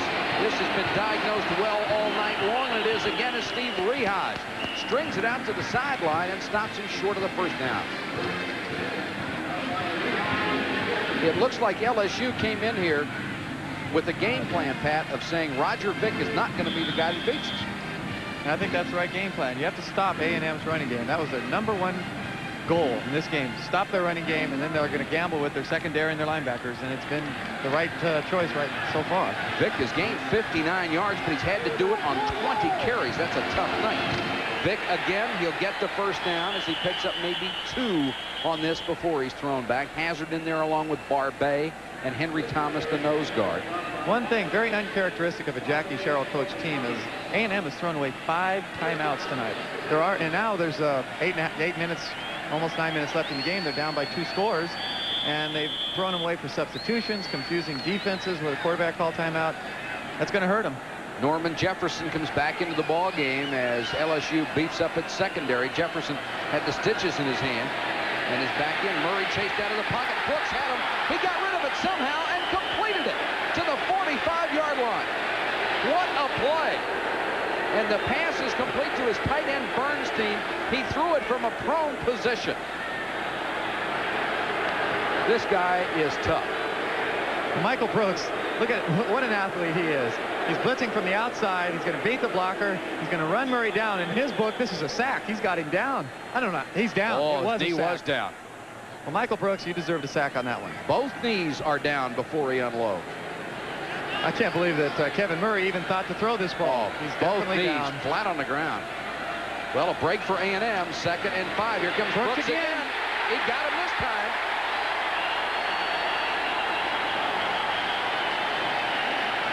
Consecutive sacks from All-American linebacker Michael Brooks. Bill Arnsparger told us before the game that he has the potential to be the best player he's ever been around. That's anyone in the pros, all his years of coaching. Michael Brooks making his presence felt when they need it. Look how fast he is. Takes him down, he holds on to it. He did not let him go down. Kevin Murray wasn't going to throw this one from his knees. He said his neighborhood was so tough when they played sandlot football and somebody got hit real hard, they just walk to their car, get a gun, and come back. He says, this is easy. Murray on 3rd and long, bombs away. He's got his man out there, and he underthrows, and it's intercepted. Picked off by Kevin Guidry again. He had Shea Walker out there by 2 steps, and Murray couldn't get him the ball. He threw it as far as he could. Guidry was beaten. Walker had 2 steps. Could have been a touchdown, and Murray just couldn't get it there. Well, LSU's got an 11-point lead. They're going to start dropping back in their zones now. They're dropping deep. Shea Walker sneaks behind, but this is a tough throw. This is like throwing a cross-court pass in basketball. Al McGuire wouldn't like it, I'm sure. The Coach Sherrill didn't like that. It's a tough throw, rolling to your left, throwing all the way back to the right. Most of the time, it does get intercepted. Big night for Kevin Guidry. Hodson comes back into the ball game, and LSU now with 7:09 to run off the clock. They lead by 11 points. They're more interested in that clock than they are in the scoreboard. They'll run the option. Hodson keeps it to the 23-yard line. I guess you don't want to become too conservative right now, Pat, but you don't want to turn it over either. What they'd like to get right now is about a 4 or 5 minute drive. There's Pearson on the sideline shaking up on the last play. But all they have to, they pat him on the back. All they have to tell him is look up to the scoreboard. He'll feel a lot better in a minute. Harvey Williams back in there at a tailback spot, and there is Jackie Sherrill making some notes on the sideline. Man who has done a great job at Texas A&M, facing a man who has done an equally brilliant job at LSU, Bill Arnsparger. They'll give it to Williams, change of direction, and that was a mistake because Todd Howard from Bryan, Texas was waiting for him. Howard had 114 tackles a year ago. He's just a great athlete. And there you see the clock down to 6:10. Todd Howard went out to the Golden State Decathlon, and he had never performed, and he got 3rd place. He just 4.5 speed, and we really haven't heard his name much tonight. They kept him out of the action. He had to borrow equipment, didn't he? Yeah, he just borrowed other people's and beat him. I'm sure he asked nicely, but I'm sure they gave it up in a hurry, too. 3rd and 7. Hodgson changing the play at the line of scrimmage. Jean-Baptiste, the only man behind him. Here comes the blitz, and he picked it up. Throws complete to Davis. The 10th catch for Davis. The whistles are sounding. And they're pointing to the 25-second clock. They may call this one back, and that would get Davis back down to 9 catches. The club record is 11. Yep, they didn't get it off in the 25-second allotment, and the crowd doesn't like that call at all. It was really a late whistle. The pass has already been, Bill Arnsparger thought it was a late call, too. Pass had already been thrown when the whistles were blown. Critical mistake. They had the first down to Davis. Delay of game, offense. Oh, that's a big mistake. Big mistake. They had the first down picked up. Now they've got to go 3rd and 12. Bill Arnsparger not happy. Here's his reaction to the call. What's he doing on the field anyway? On the sideline. Yeah, he's only 5 yards out there. Clock running with 5:19 to go. Now 3rd and 12, and they'll go to the air. Hodgson to throw, and completes it to Martin. At the 35, it's a first down. There is another flag down, and I think this one will go against Texas A&M. It is roughing the passer. They'll tack some more onto it. And that was the play that may have done it. Took a lot of guts to call that play, a passing play. I wouldn't have been surprised if they had just tried to run the ball and set up their punt team, but Bill's going for the win tonight. Sammy Martin managed to get open. It was another excellent throw by Hodgson. He's on the money tonight. That's rolling to his left, too. That's a very difficult throw. Hodgson's done a great job, and Jackie Sherrill now in a lot of trouble. See if we can pick up the penalty on this last play, the roughing the quarterback. Watch number 55, O'Neal Gilbert. He's going to go with the left hand to the head, and that is a penalty, ladies and gentlemen. Of course, it doesn't look quite as bad when you show it in slow motion, so it's a little tough to tell. I saw his helmet move in the opposite direction it had been sitting. And you can bet if the helmet moves, the head inside it goes with it. 5:11 left. LSU in the driver's seat, which would be a major victory for this program. Bill Arnsparger in 2 years, 17-5-2. Could be another giant win. McGee in motion. They'll toss it to Williams. Wants to stay in bounds. Still on his feet. Cuts back to the second time. Fumble the ball, but it's out of bounds at the 42-yard line. It stopped the clock, but second effort and third effort really got Harvey Williams 7 yards. Well, Harvey Williams is really making his presence felt. I think he broke, maybe 4 or 5 tackles on this, and he only had a couple yards to work with. Gets outside, and here goes 1. There goes 2. He jumps over his own man. 3, 4, 5, 6. The guy finally got him down. He only had 3 or 4 yards to work with. 2nd and 3 after the gain of 7. Sam Martin back into the ballgame as the tailback behind Jean-Baptiste. They'll give it to Martin. First down. Cuts outside midfield. 47-yard line of Texas A&M. And LSU is really showing the country something here, and another flag goes down. Alex Morris made the stop. And Martin is really upset as they get him up. We'll check the call for you. Personal foul, Texas A&M. They're driving him down the field. That's 2 personal fouls on this drive. And that's the frustration. These guys had a shot coming in here, a potential shot at a national championship, and Morris is out of the ballgame, I believe. They are taking him over there to the sideline, escorted by the official. Here's the call. There was a first down on the play. Then after the ball was dead, personal foul. 4:45 left to go. LSU just grinding on the clock, grinding out yardage. Here's the play. Martin is down, and you can't tell it from that angle. Jean-Baptiste up the middle inside the 30 to about the 27. Besides his gifts as an athlete, the reason Harvey Williams is so important to LSU's offense is because They need to rest Sammy Martin. As we talked earlier, he's only 165 pounds. They need to mix those two up to have that offense run in all the gears. Plus, Martin is such a terrific receiver.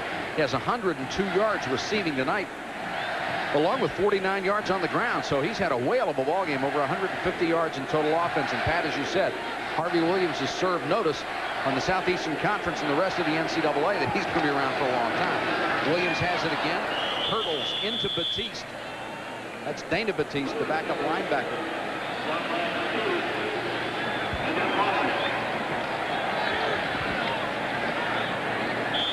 Clock now really a factor. 3:43 and rolling. The price of those has just gone up. The I Love LSU Tigers. They'll be selling those babies after the game. Williams, 14 carries, 61 yards. It has been a great offensive show for a team that everyone expected had to be carried by its defense. And they want to throw. Hodson, complete again to Wendell Davis. 10 catches on the night for Davis, down to the 16-yard line. Batiste makes the tackle. What do you think of that call? It's an excellent call. I was looking for a play action, some type of pass. Again, Arnsparger's going for the win. Wendell Davis is isolated right here. Number 82. It's just a simple route. Hodson has all day to throw the ball. Davis just finds a seam, and he turns the ball up. Well, they had a man short and a man deep on that side of the zone. Jeff Holley just caught in between, had nowhere else to go. 10 catches for Wendell Davis, 133 yards.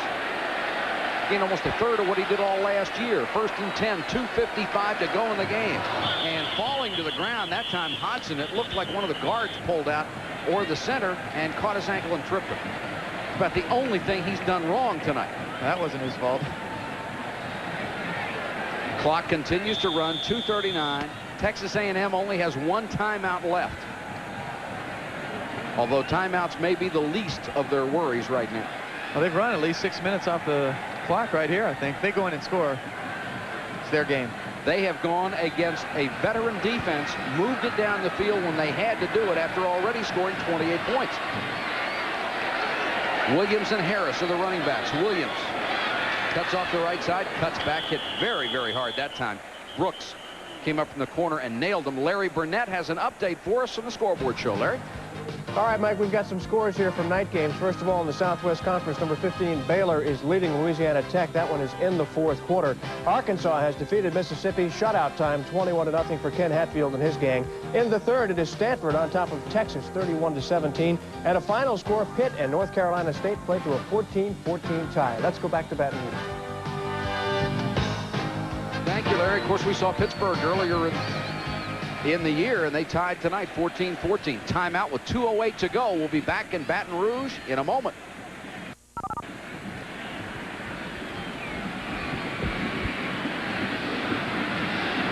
It's the financial news of the year. Delicious Dollar Days at Taco Bell. For a limited time, you can get 2 mild or spicy bean burritos for just $1, or 2 regular tacos for $1, or 2 delicious bean tostadas for just $1. It's the blue chip investment everyone can deliciously afford. No place else but Taco Bell. You can enjoy delicious Dollar Days at all participating Taco Bell restaurants, including our 2 newest drive-through locations. And do you, Biff, promise to squeeze limes on Muffy's Tecate as long as you both shall drink? I do. And do you, Muffy, promise to shake salt on Biff's Tecate as long as you both shall drink? I do. Repeat with me then the sacred words. First the lime, then the salt, then the Tecate. Tecate beer, the Gulf of Mexico. Sports Center Sunday previews the day's most important NFL matchups and reviews the most exciting sports highlights of the week. Sunday morning on ESPN. We're down to 2 minutes and 8 seconds to go at Baton Rouge, Louisiana Tiger Stadium, where the homestanding LSU Tigers are leading 28-17. We want to thank our statistician, as always, Chuck Freeby, our spotters tonight who did a great job for us, Alan Cannon and Bill Franco. Thank you guys for a wonderful job. Great assistance. Give it off up the middle, just trying to kill the clock. Holland in on the stop of Sam Martin. We're under 2 minutes, and LSU is salting this one away. What a great start for them, and what a position it's going to put them in. A lot of people now going to look at them as certainly one of the favorites for the Southeastern Conference race, especially with Tennessee getting beaten today by Mississippi State. Well, we knew they'd have the strong defense, and they have played exceptionally well. But it's a surprise is Tom Hodson. He's been able to get the ball to Sammy Martin and Wendell Davis. They've mixed up the runs and the passes, and he's been cool and collected. Texas A&M has used its last timeout. They cannot stop the clock again, and LSU is taking its own sweet time in getting this one off on 4th and 5, and they're going to send Lewis in and go for the field goal. Now, is this rubbing a little salt in it, maybe? Oh, no, you have to make the play. You have to do this because if you have to do what you have to do. Scores an onside kick or within a touchdown. Oh, they got to get this. Do you think it's a gamble going for the field goal? Chance of a block? Nah, you got to go for the field goal here. You want a 14-point lead. Well, I can't ask you any correct questions tonight, I guess. We know kickers. You know, we stick together. He won 3 points on his record. They are penalized 5 yards for delay. They never had one snap mishandled last year. That may be one reason they're willing to go. Chris Carrier, very consistent. The ball is spotted at the 24. It will be a 34-yard field goal attempt. It's got plenty of leg, but it's going to be wide right. And Texas A&M will take over with 1:06 left in the ball game. They'll have the ball deep in their own territory when we come back.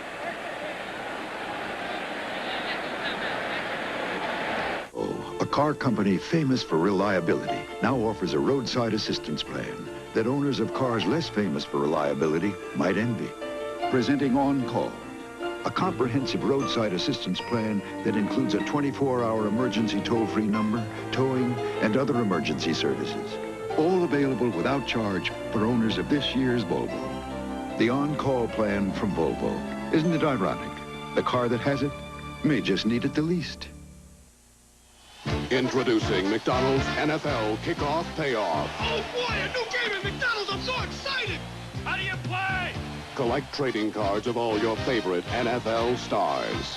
I dropped my card. Is this it? No! I got it. Each card's a winner. Win a McDonald's sandwich, fries, or Coca-Cola. New winners every week. But you got only 1 week to turn in your winning cards, so hustle. NFL Kickoff Payoff. Follow me. At McDonald's. I know a shortcut. Hope you'll be with us next week, 7:30 in Boston. Boston College a winner today against powerhouse Penn State. As always, that's always a good ball game, the Nittany Lions and the Eagles. And we hope it's just like tonight. Craig Stump has checked into the lineup as Texas A&M's quarterback. Murray was 24 out of 35, 214 yards and 2 touchdowns, but he had 4 interceptions on the night. Stump, a junior from Port Arthur, Texas. Gets his pass away, completes it to Tony Thompson. Thompson at the 30. Tackled by Caston. Stump last year started a couple of ball games. Started the last 8 of 1984, so he is an experienced quarterback. Pick would have been complete again, and it's intercepted by Brooks. 20, 15, maybe caught from behind. No, sir. Touchdown, LSU.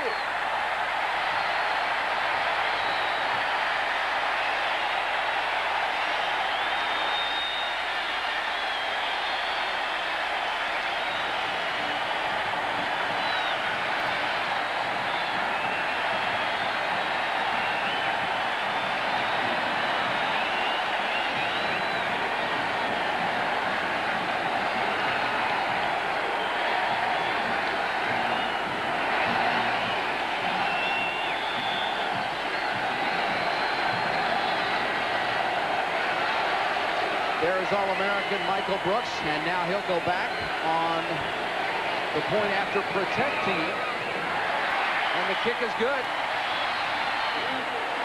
Brooks makes the big play on the 5th interception of the night for that Tiger defense, and again, that was not the quarterback's fault.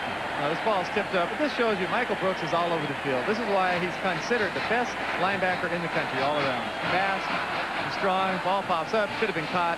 But he's right there. The great players are always where they're supposed to be. This is funny. Watch 27 Guidry. This is a really curious block there. He gets pushing him into the end zone. I guess he got a little free tired. ride. I think he was getting a little tired. Look at shoving aside. Michael Brooks has really asserted himself in the second half. Had a couple consecutive quarterback sacks, made tackles all over the field, and scored his touchdown there. And LSU has blown it open with 45 seconds left to go, 35-17. It's not been that much of a blowout. It is a very, very tight ball game. And believe me, Texas A&M will be heard from the rest of the year. This is no indication of what's going to happen to them in 1986, I don't believe. I think Michael Brooks must have heard us talk about Nicky Hazard. You don't want Hazard to get too cocky, and he started doing it himself. One other point, though, LSU has done an excellent job on the coverage of the kickoffs. They met the challenge of the 12th man from Texas A&M. Yes, they have done a good job. Matt DeFrank to kick it away. And they'll get the short squib kick to Valentine. Loose ball. Valentine fell on it. Mike DeWitt down there with him on coverage. And we only have 39 seconds left, and Texas A&M just has to be a little bit shell-shocked right now. Well, it's funny how games can turn around. It was such a tight match, but then LSU started getting their own way. The big turnover, when Murray threw that pick, when they were driving for a touchdown, they ended up LSU scoring when they got the ball. And I'll tell you, I'm tipping my hat to Bino Cook on this one. He called LSU, and I'll tell you, that was a tough call. That's a gutsy call. Stump the quarterback. He'll give on the draw to Valentine. Valentine up to about the 29-yard line. It's all over, but counting down the last 29 seconds. I'm glad the clock's working now. That's right. Phillips made the tackle. Gain of 5. Stump in the hurry-up offense. Give the draw to Valentine again. There's Rehage once more. He's had a lot of tackles tonight. Excellent game for Steve Rehage, the strong safety. We're down to 9 seconds, make it 10, and they stop the clock to move the change. Stump has him out up the line of scrimmage, trying to get another play, maybe 2. Another draw to Valentine. Gets to the 41. 3 seconds, 2. And LSU has done it. They have beaten Texas A&M 35-17. And Jackie Sherrill quickly on the field to shake hands with some of the LSU players. And there is Bill Arnsparger, who is now 18-5-2. And he and Jackie Sherrill exchanged greetings in the center of the field, and you can believe that Texas A&M will be back. But look out for LSU as Bill Arnsparger has come in here, turned the program around in a hurry, which is what they wanted from him. And he's done an exceptional job, not only on defense, which is his specialty, but look at the scoreboard. 35 points on the scoreboard, and Tim Brando has the winning coach on the sideline. Tim? All right, Mike, thank you very much. A huge victory for this LSU team. And Coach Arnsparger, they call you the doctor of defense. You had quite an offensive show tonight. Well, we just tried to do what we had to do. It's one-on-one battles, and we were hoping to win the one-on-one battles. They were saying on the A&M side that it was sort of like fool's gold. Even though they had the lead, they couldn't establish a running game. Was that the key for your defense in this game? Well, you hope so. We just got to go from here, and we're just real happy over the way it worked out. What about the play of Hodson and Williams, 2 freshmen that acquitted themselves tonight extremely well? Well, I think our entire football team had confidence that we could do things if we just kept working. You've had a lot of big ones. Congratulations. Thank you. Bill Arnsparger, the head football coach of the LSU Tigers, a team that has scored perhaps the biggest win under his 3-year reign here in Tigertown. And we'll continue with more from Tigertown after this. I'm going to miss you. We're not a company, but no company has more pride in what they do, or more pride in how well they do it. We offer you a meaningful and fulfilling future, one that goes far beyond the ordinary, one that brings with it the respect and admiration of Americans everywhere. We're not a company, we're your country. We're the Air Force, the Marines, the Army, the Navy. We're the Armed Forces. It's a great place to start. It's time for another Safeco Insurance Pop Quiz. Complete the following statement. You can get more protection for your money with Safeco Auto Insurance. A, if you have a good driving record. B, if you drive a safe car. Or C, if you own a Studebaker. If you answered C, you'll have to be retested. But if you answered A, Here in Baton Rouge, where the Tigers have pulled a stunning 35-17 victory against Texas A&M. Stunning not so much in the fact that they won, because they were an excellent club, and a lot of people, including Arbino Cook, thought it could be an upset. But for the margin, an 18-point victory. Our player of the game from LSU is junior tailback Sam Martin. 11 carries, 54 yards, but more importantly, 5 receptions, 102 yards, and 2 touchdowns. And that young man broke it open. Here's one of them, the first one, in fact, on the pass from Tom Hodson, the redshirt freshman quarterback, who also had a great game in his first appearance. And Martin, they told us before the game, they want him to get the ball, and when he got it, he rolled up 156 yards in total offense and scored 2 touchdowns. Congratulations to Sam Martin as the Hartford player of the game from LSU. Our final again, 35-17 LSU. Will be back to wrap it up from Tiger Stadium in Baton Rouge right after you listen to these messages.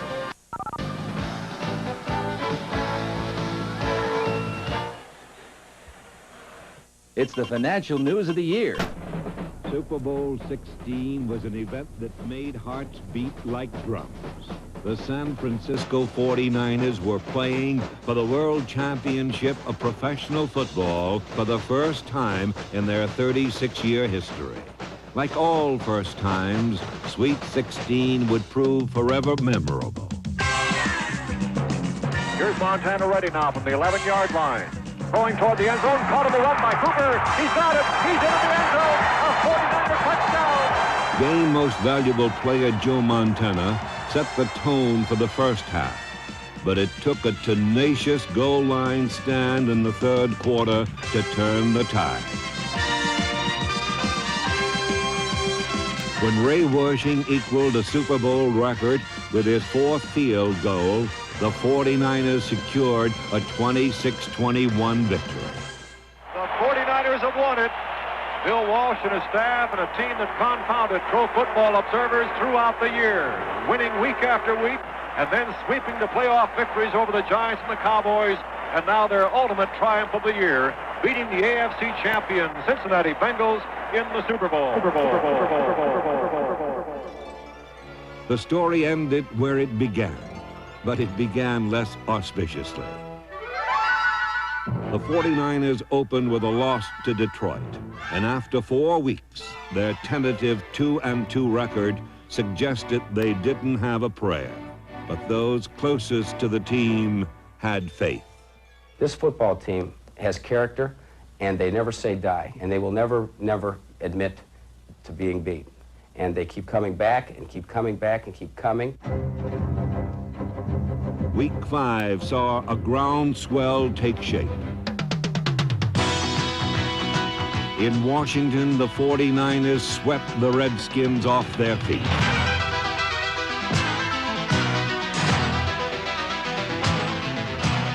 A decisive 30-17 victory created a whirlwind that would propel the 49ers through the rest of the season. They next blew past Dallas.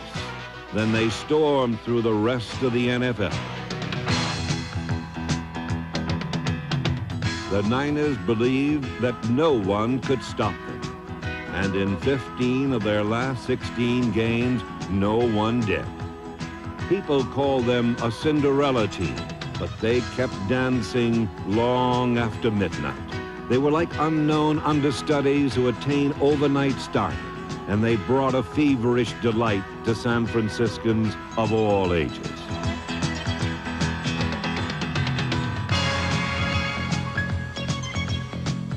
The 49ers glided ever upward on a trail that pointed to never-before-experienced glories. For the first time in their 11 years at Candlestick Park, the Niners beat the Rams at home. 4 weeks later in Anaheim, they earned the first sweep over their interstate rivals since 1965.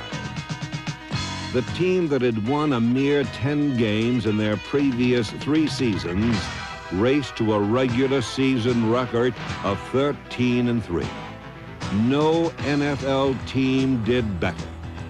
By week 13, they had clinched their first NFC West title since 1972. This was a team of destiny, and what lifted them above all the others was a rare and unique chemistry. These people just go out and play, and they're so sure of each other and count on each other so much. Every week, one or two different individuals shines at different times, and that's what makes it a very special team.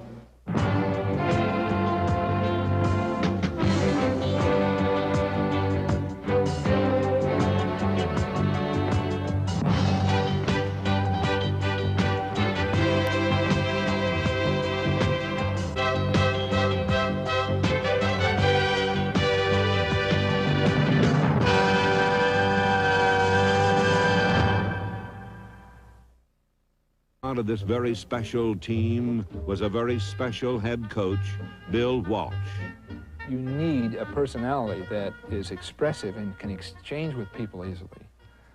We all have a sense of humor, and it doesn't bother me to be the point of humor. We were 2-14, and he came in, he said, I don't want anyone to think about job security, and he had on this coat and a taxi hat, and he says, but in case anyone needs a ride home after practice, I've got my taxi parked outside. So he does things like that to keep it at ease also. Tell Freddie to split about 6 or 7 yards on this thing, and then get his up that field, and you watch that safety, okay?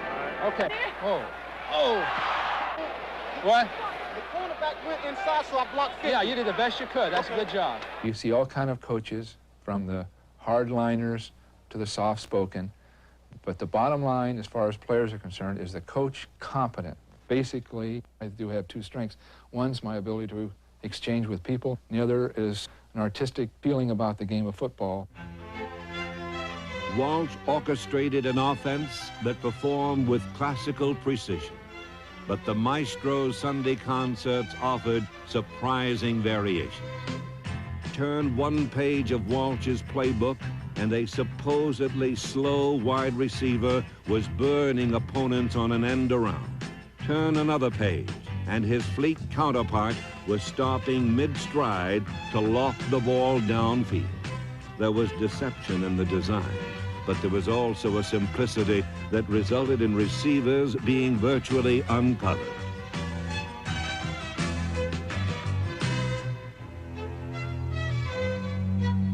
Bill Walsh was honored for his artistry by being named the NFL's Consensus Coach of the Year for 1981.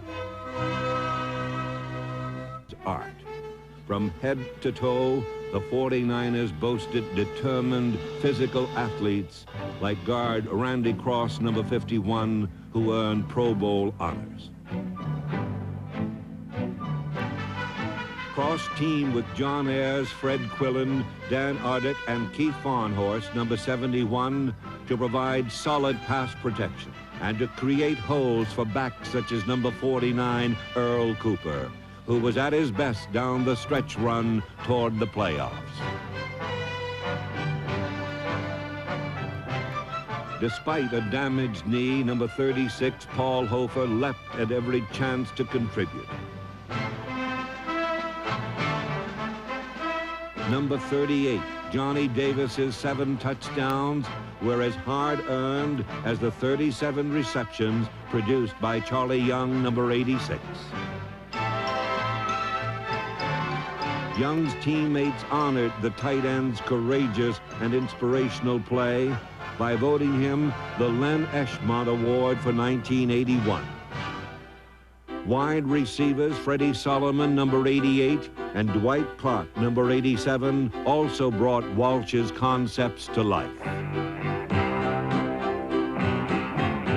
During the regular season, Solomon caught 59 passes and scored 8 touchdowns. His elusiveness made clear-cut the division of labor between the two receivers. Freddie's got the speed and I don't. So we usually send Freddie deep, and I usually go across the middle and try to mix it up with the linebackers. The aftermath of most of Clark's receptions called to mind a waterfront brawl.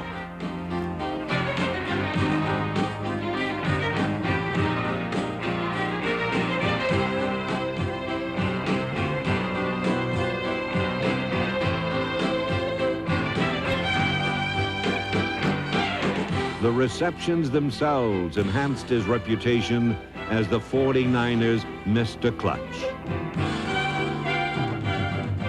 In 1979, Dwight Clark was an unheralded 10th round draft choice with scant hope of sticking in the NFL. In 1981, he made the Pro Bowl with an NFC high and team record 85 catches that made him a vital element in the 49er whirlwind. In that whirlwind, the eye of the storm was cool, calm Joe Montana. A Pro Bowl starter and the NFC's top-rated quarterback in 1981, Montana threw for 19 scores and only 12 interceptions during his letter-perfect season. Montana was agile and quick on his feet, with an instinct for acting decisively.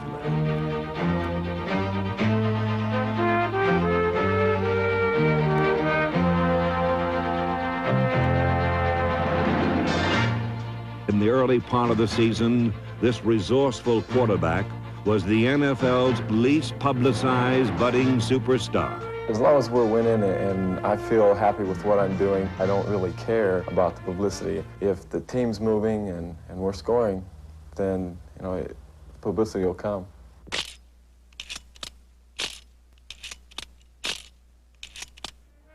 By season's end, Montana clicked in the minds of fans everywhere as an exciting young athlete who had soared to the top of his profession.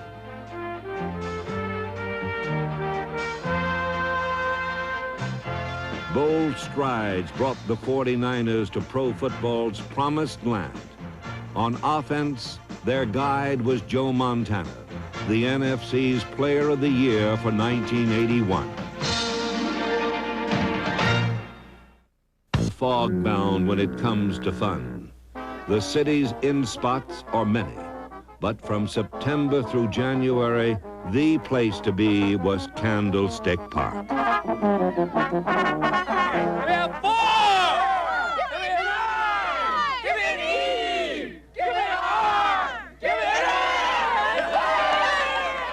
The 49er resurgence saw 49er fever reach epidemic proportions in the Bay Area and beyond. The most prominent symptom was love, but football has a way of bringing out the Hyde in every Jekyll. The 49ers also had a monster waiting to escape. Its name was defense.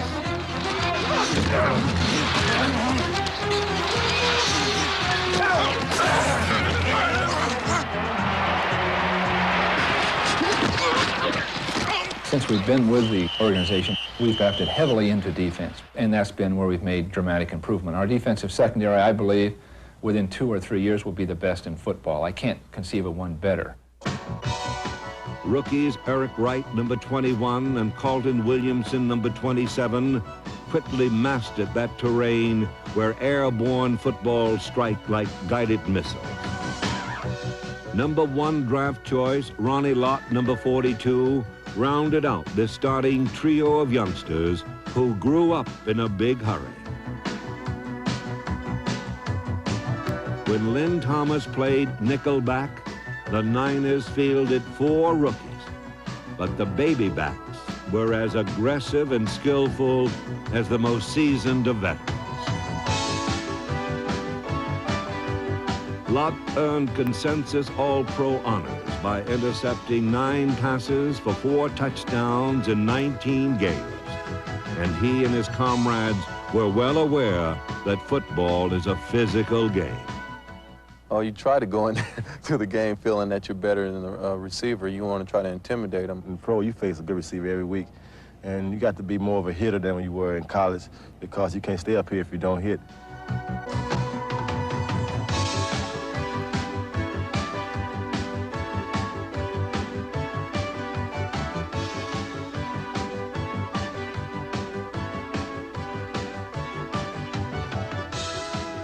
Many a last right was performed in the 49er secondary.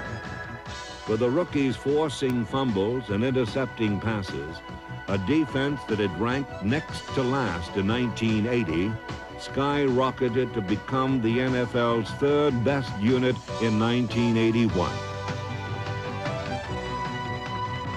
The secondary's leader was free safety Dwight Hicks, number 22. I think it's a hell of a challenge. I have to be on top of things a little bit more so I could, give the rookies a little confidence and also keep on top of my game. 3 years ago, Hicks was managing a health food store. In 1981, he managed the league's most exciting secondary, alias Dwight Hicks and his hot licks. Hicks' 9 interceptions earned him a Pro Bowl berth, and his team record 239 yards in interception returns led the NFL.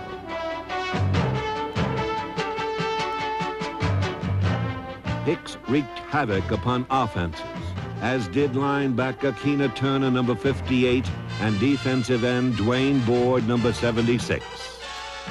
A solid goal rush was further revitalized by Jim Stuckey, number 79, and Fred Dean.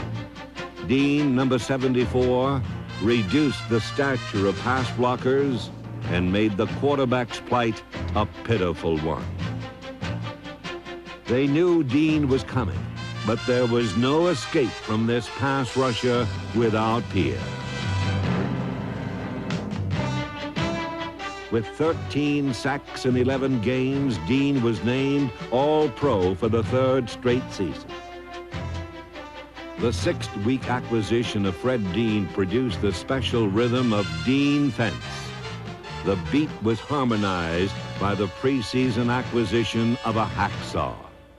Jack Reynolds' 11 years of pro experience made him a natural leader for the youthful Niners.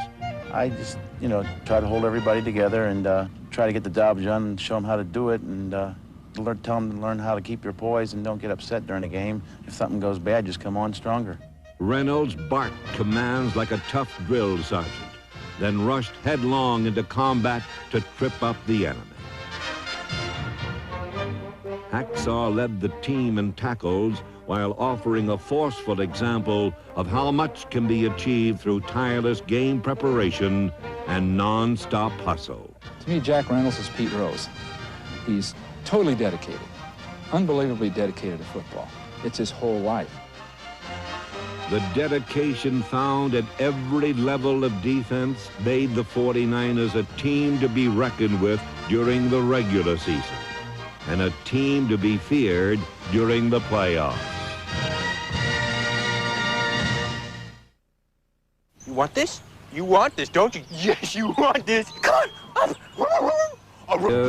Number 32, Ricky Patton, scored 1 of 2 rushing touchdowns in a well-balanced attack that was paced by Joe Montana's finest day as a pro.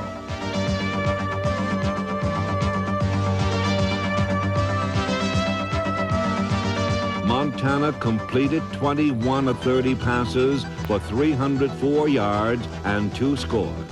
The first, a 58-yard bomb to Freddie Solomon. A 38-24 victory left fans feeling cocky about the NFC Championship game. We want you, Dallas! We want you! The star emblazoned on the Dallas Cowboys helmet has long been a symbol of excellence, but the 49ers were intent on knocking that star from its lofty orbit.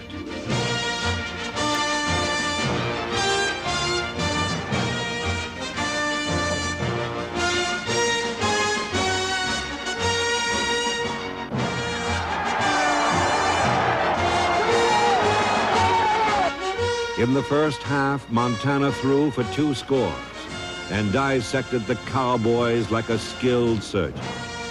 He also sidestepped them with the nimble grace of a ballet dancer.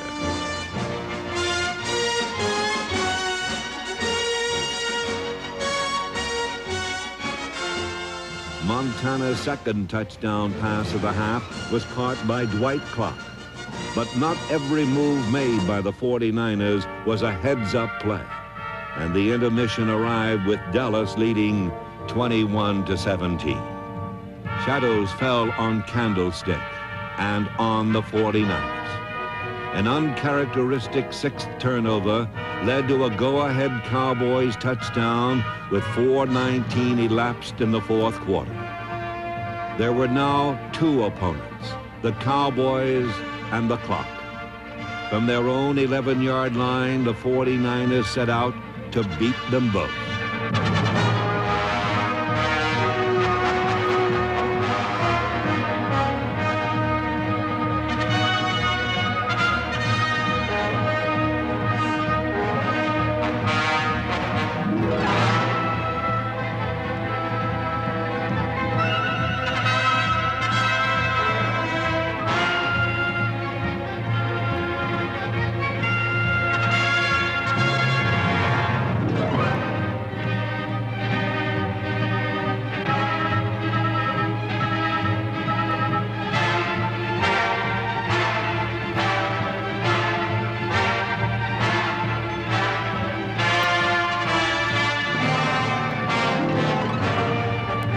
The time had come to bring this exhilarating, bumpy ride to its climax.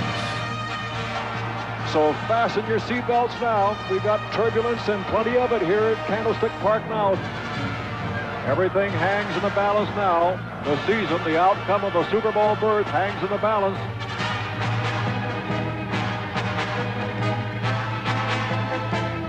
Montana rolling out the right, looking toward the end zone, throwing under pressure, throws his pass, caught by Clark. Clark got a touchdown. Troy Clark has it. It's a touchdown for the 49ers. What will be forever known as the drive and the catch proved once and for all that this was a season of destiny and that the 49ers were indeed a very special team. Well, this team's real young, obviously, and they have a lot of enthusiasm, and they've got an extra thing of never die. I don't know what it is. You just won't die. And I'm so proud, and I don't think that anything could top this. Anything in my life. And I love you all, and I thank you. Talk about being champions from July 7th. We're champions right now. We got one more to go. Congratulations for a tremendous effort. Tremendous. Super Bowl! All the way, it began as a crazy, impossible dream. But the power of that dream sprung into an awesome reality. This young team grew up together to conquer worlds that were supposed to lie far beyond their grasp. And when the conquest ended, the 1981 San Francisco 49ers had carved themselves a very special place in pro football history.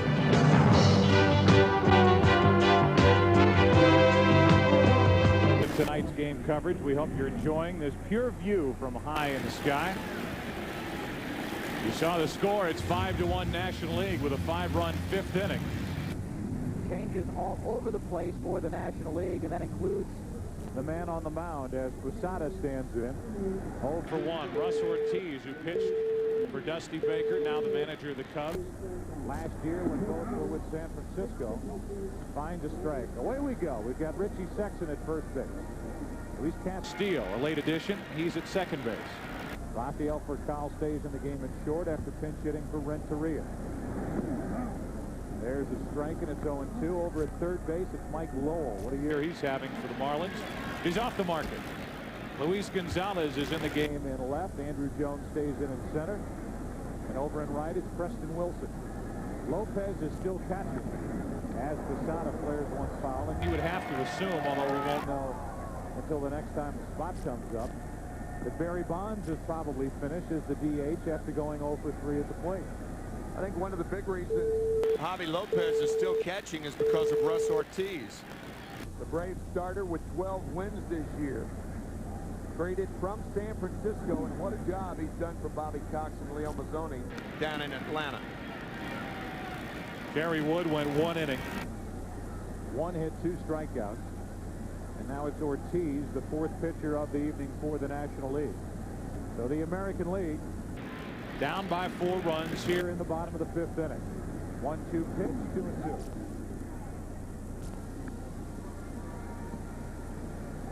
Woody Williams is getting loose. Brought 30 family and friends with him to this All-Star game at U.S. Cellular Field. Is that right? 30. 2-2 pitch. A strikeout starts the night for Russ Ortiz, and let's check in with Steve Lyons, who's standing by with Todd Helton. All right, Joe, Todd got things started in the 5th inning for the National League with the 2-run homer, and you guys take a lot of heat, you, Preston Wilson, Larry Walker, about the rare air up there in Colorado, but nothing too cheap about a home run dead central in this ballpark. No, not at all. The ball flies pretty good here, but we do take a lot of heat. But we feel we can hit anywhere against any pitcher, and we take that approach on the road, and that's been working a little bit for us lately. Do you guys feel, as your National League club looks at things right now, with the guys you have in the pen, with Smoltz and Wagner and Gagne, this game turns into a 7-inning game when you put 5 runs up in the 5th inning like that? Nobody wants to face those guys. They are filthy, and we felt, we talked about in the clubhouse, if we could just get a lead, that things were going to work out pretty well for us. How much fun is it that you don't have to face them today? Exactly. We'll let the American League worry about them today. All right, Todd, thank you very much. Joe, back to you. All right, Steve, thanks. Thanks to Todd Helton. Congratulations to Todd Helton, who hits a home run and now gets to sit and watch the rest of this one with you. Here's a 2-0 pitch. That is on the outside corner. Another at bat for Ichiro, his 3rd plate appearance of the night. With Soriano on deck, Delgado, if anybody gets on. 5-1 National League, 5th inning. 2-1 pitch. 3-1. Here's what it looked like. Started the scoring for the National League. Hits in the inning by Helton, Rowland, Furcal, Andrew Jones, and Albert Pujols. 3-1 pitch. You can see Ichiro trying to do something with that pitch, just chopping it over to the left side, and the count's full 3-2. He never becomes overly enamored with power, particularly with 2 strikes. Those high choppers to the left side, he outruns the ball. He's running when he hits it. 3-8. That's his time down to the first base bag. And he can go down to first on ball 4. 1 on, 1 out.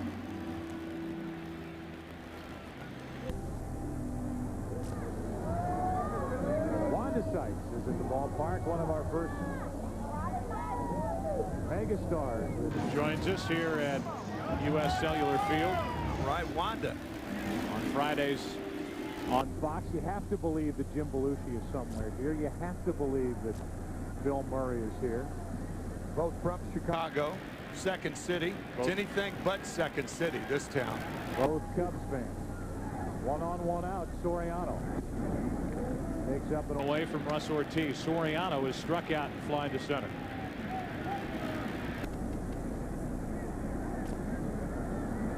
So who will bridge the gap for the National League to that 3-headed monster down in their bullpen? Steve Lyons and Todd Helton both talking about it, reinforcing your point earlier.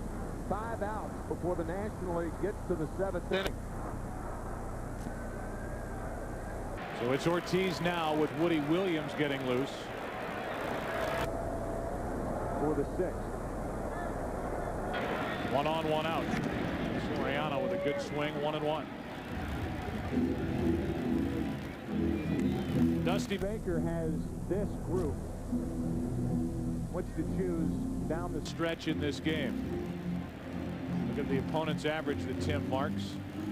Gagne is just sensational. With 3 pitches he can throw for strikes. And all 3 complement one another. A left-handed fireballer, a right-handed fireballer, and then Gagne with a great changeup and off-speed stuff.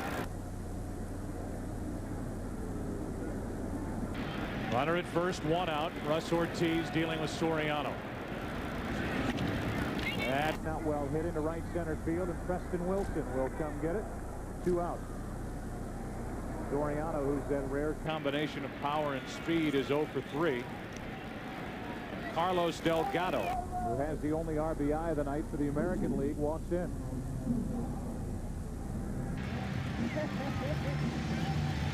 Schmidt, Wolf, Kerry Wood, Russ Ortiz. The pitchers tonight for the National League.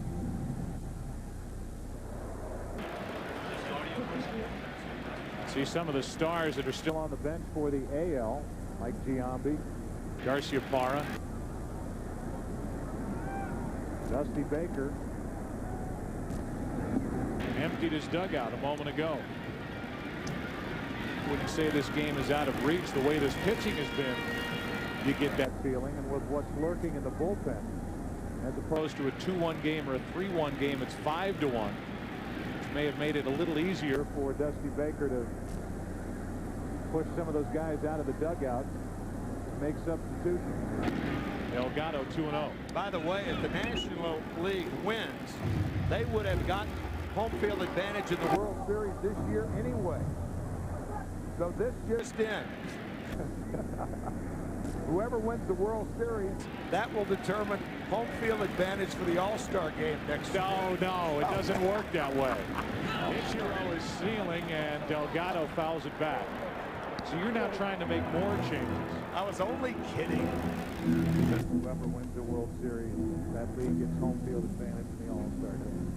Next year's All-Star game will be played in Houston. Well, they alternate every year. Yeah, right. ALNL. Delgado with a count of 2-1.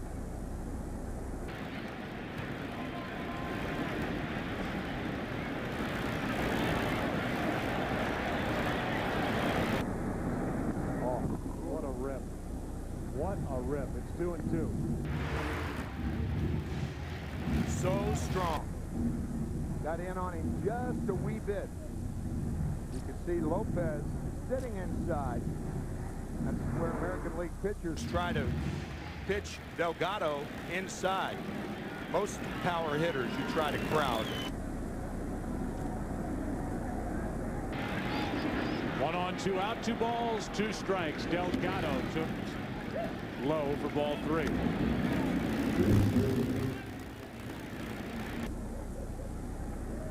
Mark Mulder warming up a moment ago. Likely the next pitcher for the American League, as their bullpen is quiet at the moment. Runner at first. Ichiro will go. 3-2. Chased it. Delgado strikes out. 2 strikeouts in the inning for Ortiz.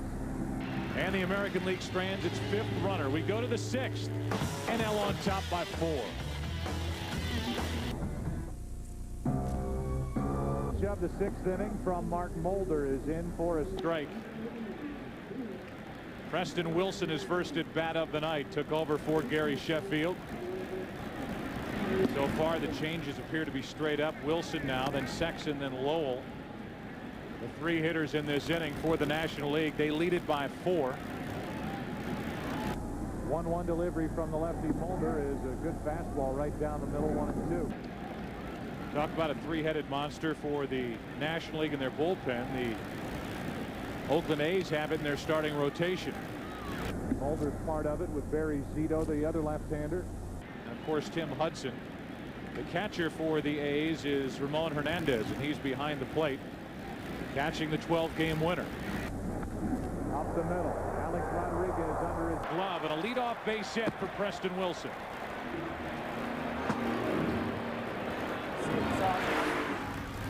Just out of the reach of A-Rod. Yeah, Mike Socia telling us before the game that he was going to try to match Posada to at least catch Roger Clemens and then bring Hernandez in to catch Mark Mulder. Mulder, by the way, is a local product from Chicago, went to Michigan State, and is the winningest pitcher in baseball over the last 3 years. 52 wins. That big body of Richie Sexton is out of the way. 6'8" is Sexton. You see Rodriguez making that dive to his left. 3 at-bats. That's what Socia said coming in. And that's what Socia, it appears, is sticking with in this 4-run game. We're in the 6th inning already. And still on the bench is a name like Garcia Parra. for the American League. Maglio Ordonez. Veritek. Blaylock. Everett. That's too far inside. 2 balls and a strike on Sexton. You mentioned Hank Blaylock of the Texas Rangers, and Socia pointing out that the American League only carries 2 third basemen. So putting Blaylock at third prematurely, that could be countered by Dusty Baker bringing in a short reliever like Billy Wagner late in the game. Preston Wilson was jumping around over at first base. So Mulder stepped off. 2 balls and a strike on Sexton. 25 home runs on the year, and that's a double play ball.